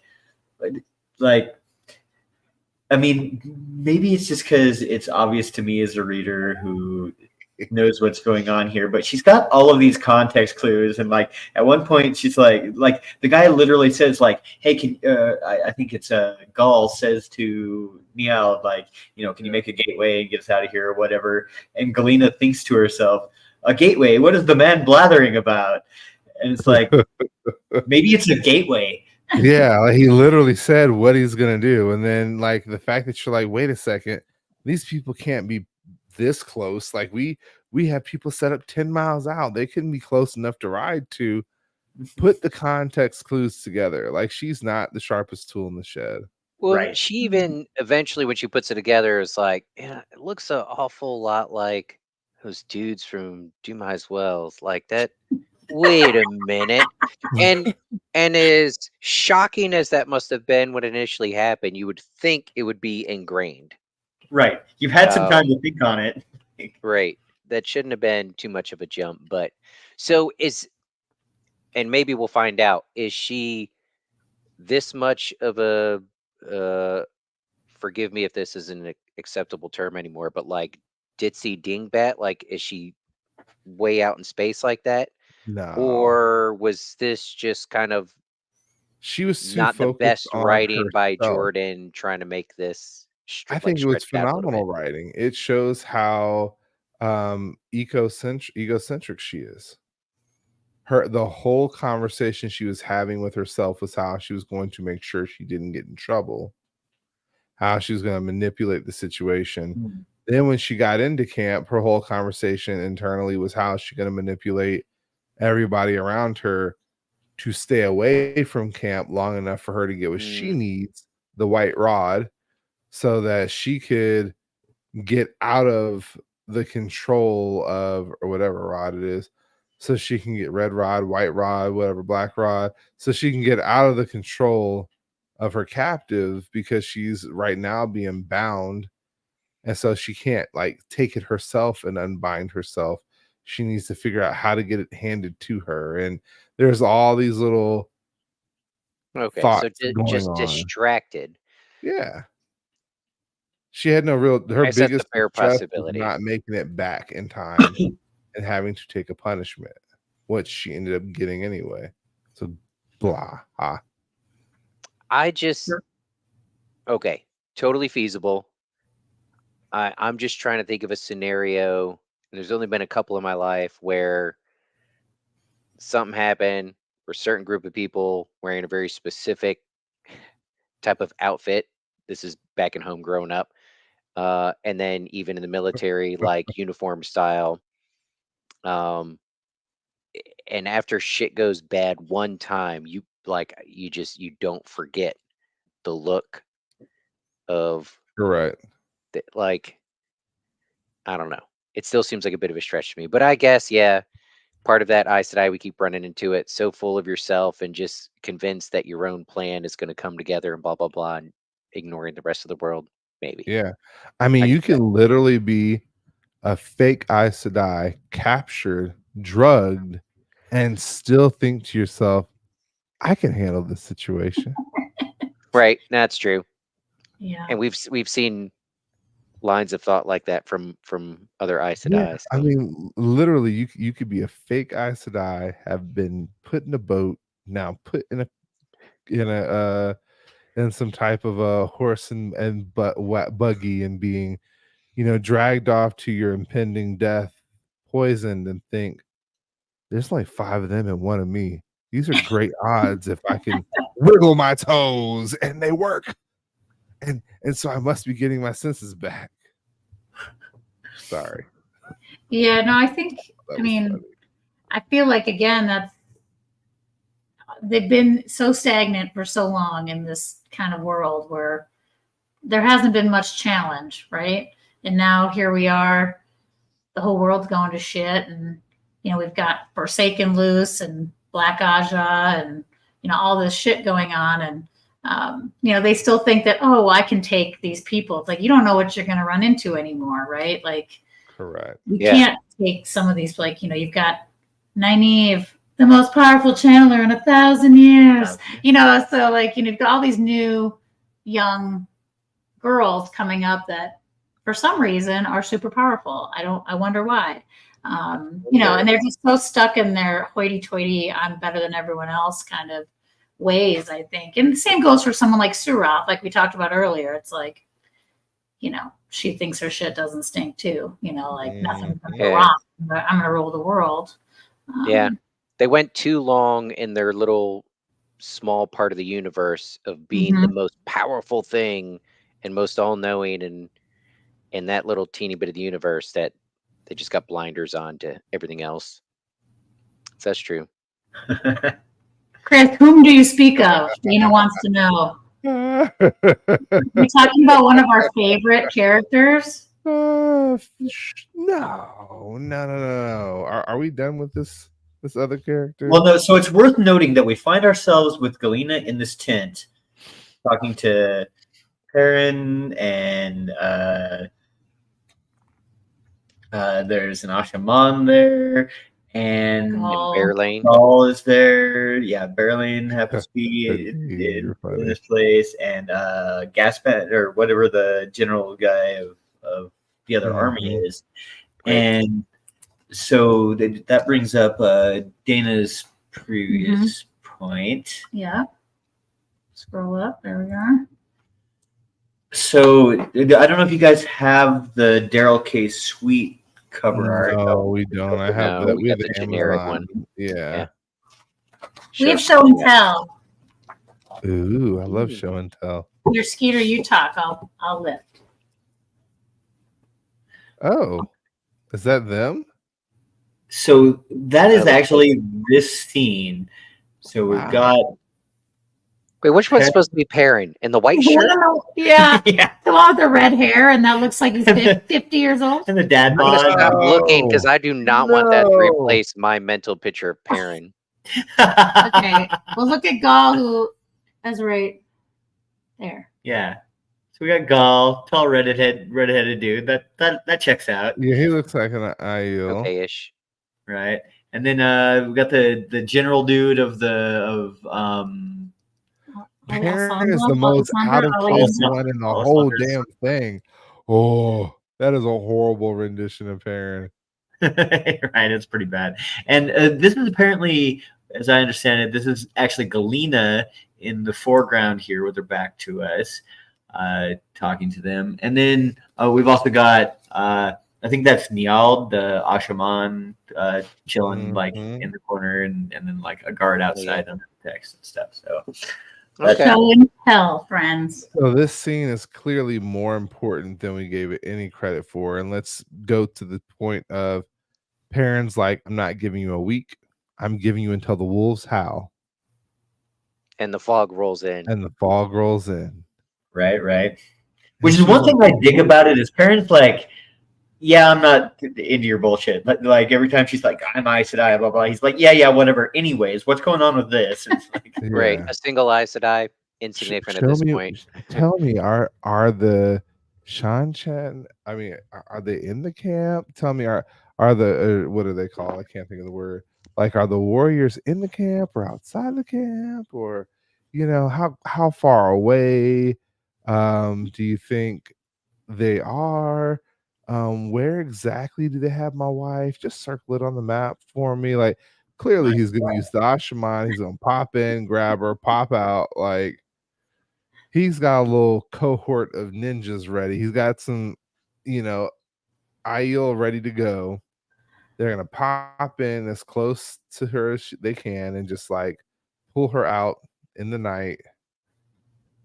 At least that's the plan. While they make a distraction over here. Yeah, I mean, yeah, it can't be like full on frontal. I mean, what do you think is going to happen? What do you think is going to happen with Galena and the information she now has? Do you think she's going to help anybody? Oh no, she's not passing anything on. No, she's gonna. All right, so she's got to assume. It seems like she assumes any plan Perrin comes up with is probably doomed to fail, because she's feeding him bad information, and there's nothing about how she's talking or thinking that leads you to believe that Perrin's got a chance. So she's still focused on accomplishing her mission. If anything, she's gonna play the other side and go back with this information and go run and snitch. And I think she's playing the third side, her own side. She's not gonna snitch. She's not gonna say anything. Not full on snitch, but maybe selectively share just enough to either give her more time or give her a leg I up think in she's accomplishing going this to task. wait until Perrin does what he's going to do, and that's going to be her cue to haul tail. That'll be her sign to grab the rod and get out of there. Heyo. I mean, what if this is where Perrin ends up killing Fael because she gives Fael bad information and puts her in the wrong place during the attack, and then when it's all said and done, Perrin finds Fael dead right where they just struck. He's like, why were you here? You were supposed to be somewhere else. This is where Perrin kills her. Interesting. I just don't have that belief. I don't think he's going to kill Fael. If he does, I owe you a chicken biscuit from Chick-fil-A, but you know it's bad then. I mean, how many wives can he kill on a Sunday? Exactly. How many wives can he kill? He's very angry. And then that's where Barrelane swoops in. And Barrelane has the puppies. She's motivated. They be some pretty puppies. Think about it. True. All right, so we have been talking for almost 2 hours, but there is one last piece to talk about. I think we should talk about it. Yeah. One final bit about this piece that I think is amazing is when Galena's going back to her camp, she's like, Perrin, you gotta punch me. And he's like, oh yeah. Like, no. We knew that wasn't gonna happen. No, yeah. I don't know. And Barrelane's like, I got this. Just like knocked the I can see her acting all like fancy and dainty and very carefully taking off her glove and be like, I'll take care of this, darling. She said, is that good enough? Was that enough? Is that good enough? Yeah, that was fine. Other side. Are you sure? No. Yeah. Just laid her out. Not as much. I appreciate that. That was pretty good. Yep. She actually in that scene, she gained 2 levels for me because she didn't hit on Perrin. She actually kept homegirl in check-ish, and then she knocked the shit out of her. Like she got 3 levels from me on that one, actually. Snoot boot Barry Lane. Exactly She's true. like, "Oh, I get a freebie? Deal." On it. The biggest sacrifice. Yes. Thank you, Barry Lane, for taking one for And the team. and then we move into that point of view from the wannabe. I titled this section "The Boss," honestly, but like everybody else is named after their name, but because I think that pretend Aes Sedai nailed it here. I do actually. So I'm not. I said that because I knew I get a rise from some people, but Apparently, Daniel Lewis. Yeah. I know.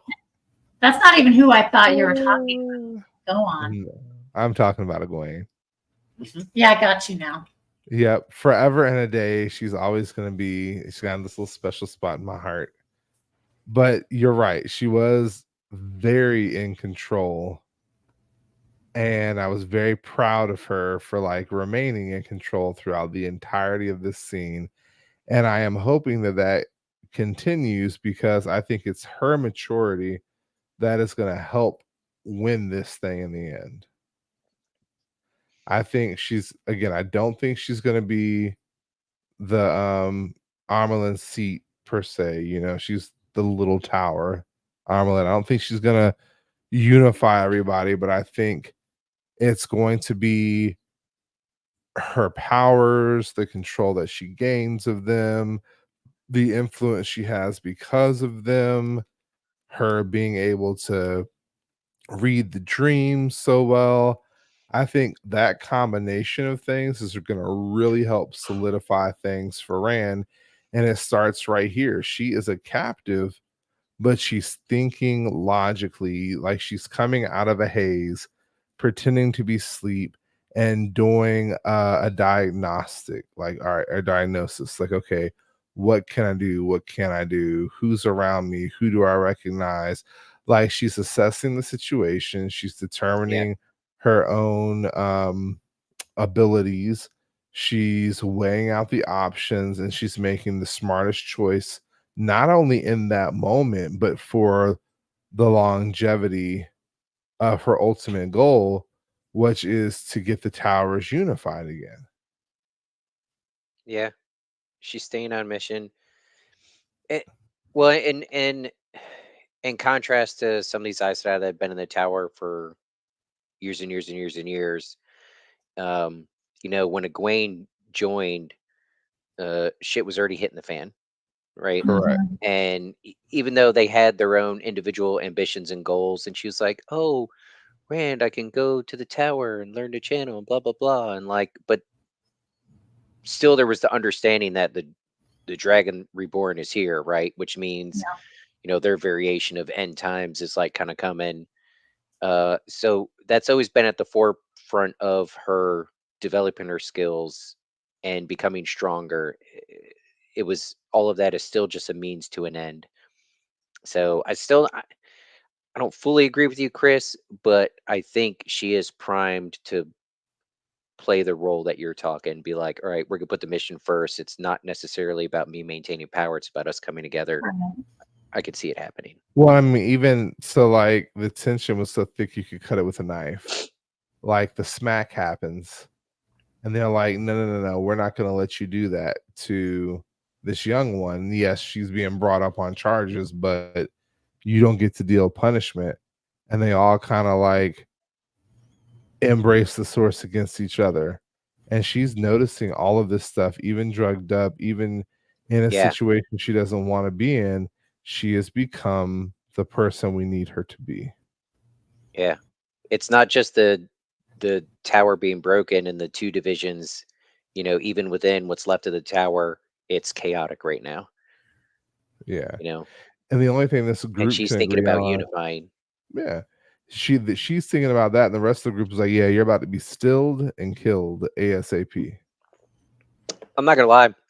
when she went to the Mistress of Novices, and there was, her having these thoughts about, how do I deal with the pain? And she's got training with that from her time with the Aiel and everything. I was super excited to get some spankings with Egwene screaming, "Thank you, may I have another?" Like, I wanted some. Oh yes, another one, mistress. Like You that. must tie her down on a bed and spank her. You must spank her well, and after you have spanked her, you may deal with her as you like, and then spank me. And spank me? And me? And me? Yes, you must give us all a good spanking. 100% what I was hoping for. She got sent to the Mistress of Novices. That's what I wanted. Right. Well, and there's a good quote for that I wrote down too. Is as Ciliana is trying to tell her, this is how it's going to be, and you're busted down to this, and you're going to get spankings. And, oh man, you just earned another one or whatever. And she says, "Do you think you can make me deny who I am with a spanking?" and Mr. Novice turns to her and says, "Well, there are spankings, and then there are spankings." Yeah. Like, that's what I'm saying. There was a full setup. Like, this is going to happen. It's going to be some good spanking, Speaking of which, Nicola deserves a spanking. The betrayer. Yeah. I kind of assumed that she did disappear. She was unhappy. She wanted a little bit of ambition there. She thought she was special. So I kind of thought that was going to happen. So, but what do you think about how Nicola treated her in this scene? Oh, she tried to apologize. She's like, "I'm sorry, mother. I apologize."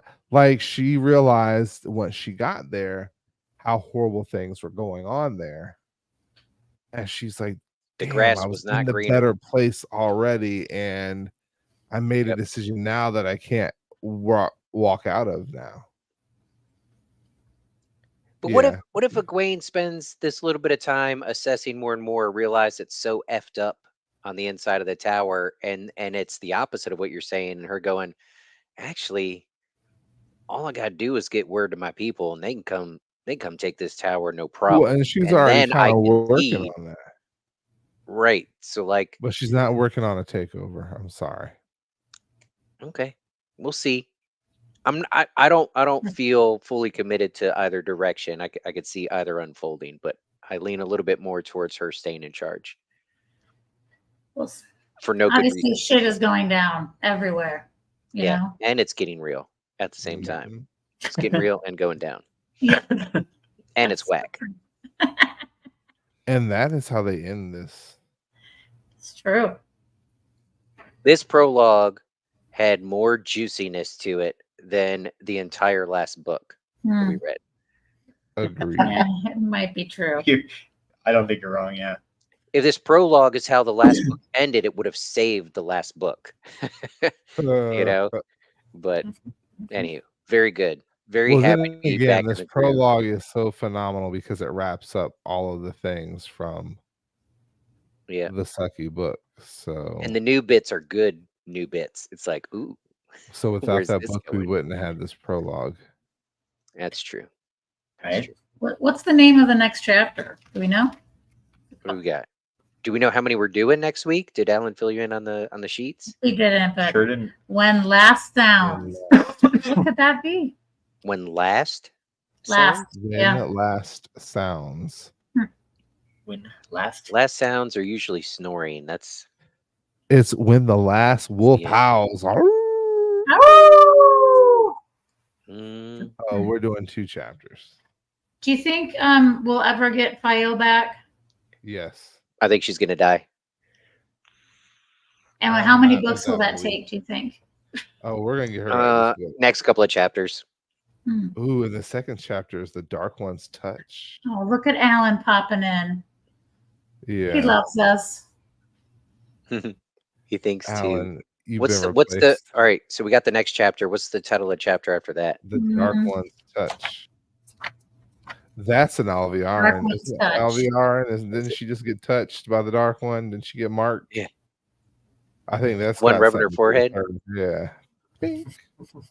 That one's got something to do with her, and I think when last sounds, I think that's got something to do with Perrin, hopefully. in the wolf attack. Yeah. Good night, Fight him. Alan. We're all about to go to bed. Yeah. Yep. So. Except for me, I'm about to go to work. Yeah. Oh, is it daytime? Where you're at? No, I just work in the No. room. Oh, that sucks. Yeah. So who's your favorite? Last thing, favorite from this prologue. Oh, that's a hard choice. You know, I gotta claim this while I can. podcast. Go Come on. ahead, take her. I'm gonna say Bear Lane. Why? That sucker punch Gonna was snap? priceless. But all right, I'll let you pick before I say my honorable No, mention. go ahead. Egwene, go ahead. Say it. No. You could have it. Galad. You remember Oh, yeah. where we started? Was that not cool? I mean, That again, the first 10 minutes of this 4 hours is what kept me for the full 4 hours. yeah. I was like, I could probably skim and get away with this. But yeah. after hearing that first 10 minutes, I was like, oh, this is going to be awesome. I did not do half the work I could have done today at work. I was like, they get enough time for me. I'm a slave for them all the time. So today I'm not doing that. Fair enough. So- All right, so who you got? Who you got? Who's your favorite? Me? Honestly, I pick Chris. on her, but it's going to be Egwene.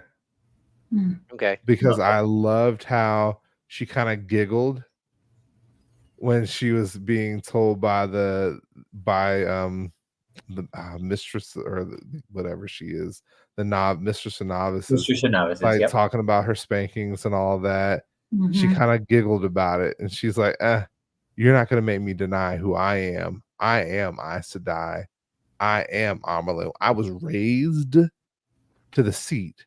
And if you want me to, I'll quote you the law. And she's like, well, nobody here will recognize that. So there's no need. She's like, but if we do come together, it will be recognized by at least 50% of the people here. Y'all have a choice to make at that point. Mm-hmm. I will tell you, I quoted the law once to a cop, and I was right then, and I was right in the end. But between me telling him that and when I finally got a judge to say that I was right, a whole lot of bad shit happened. So, I'm just saying, it's not that she's wrong, but she might not have been right. Well, you were told you Might were not right. have You're still ideally alive situated for it, going so forward. you won. Yeah. We'll see how it goes. What about you guys? Who are your favorites? Yeah, Who's fair your enough. Yeah, favorite? favorite? The next I mean, 3 or 4 books. I've got a favorite for, well, gosh, so many good ones, but I'm going to have to go with Tree on this one. Ituralda's one of my favorite characters in the whole series. And Ooh. I just love how he planned this whole attack, basically. Ooh, And not so- a lot of sport either. You know, he just basically like, fuck it, I'm doing it. This is what's Yeah. right. Very similar to Galad, but he masterminds this whole thing. And also he does it with style. So like he's got his nice clothes on. He's So got you- his earring. I just think he's so funny. So you think he and Galad are going to be really useful in the next couple books too, right? I mean, I just like him. You know, I like him as a great captain. I'm not sure if they'll be useful together, but I think but you think they'll be Ituralda is. useful? You think that he'll do exactly what Rand needs him to do? Oh, does anybody do what Rand wants them to do? Rand doesn't even do what Where Rand is wants him to Rand? do.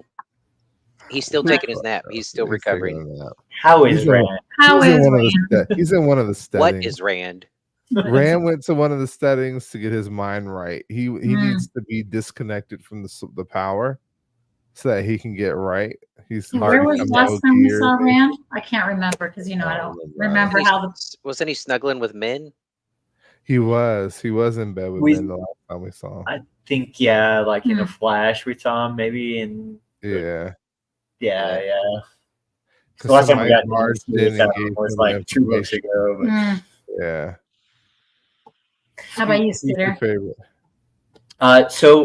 Again, there are so many. Like I love all of the characters pretty much in this prologue. It's the most fire prologue of all the prologues so far. But my actual all-star character for this one is Trom, because he just marches in there like a badass, backs up Galad, like talks him and Valda down, like he's got his Agreed. bros back, and when it comes time to throw down, he's like, no, actually, here's the rules, and I'm gonna run this show.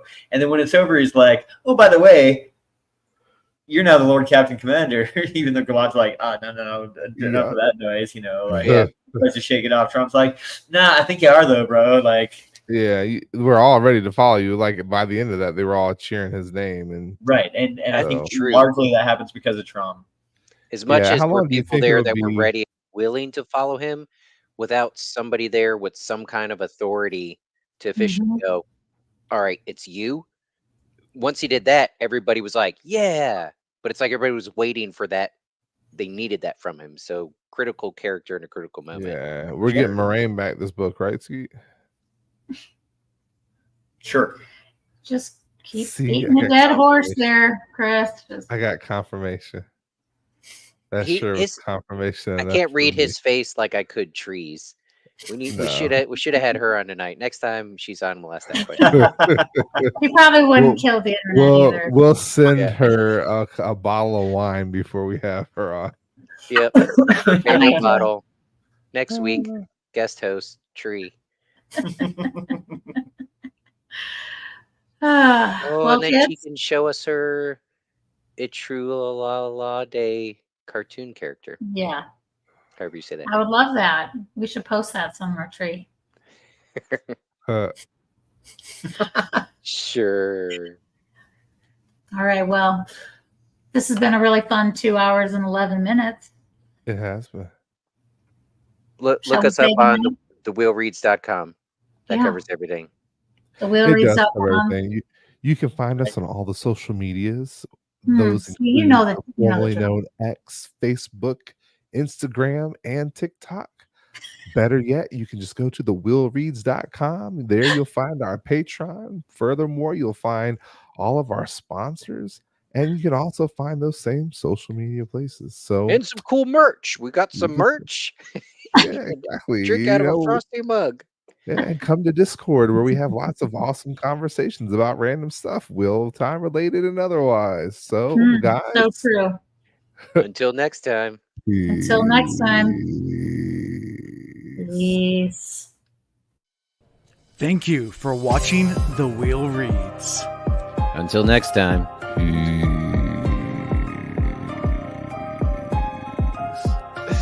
Bye. Get your Coast Guard certified life-saving device ready and strapped on. Where are we going tonight? What kind of strap on you talking about? Sure.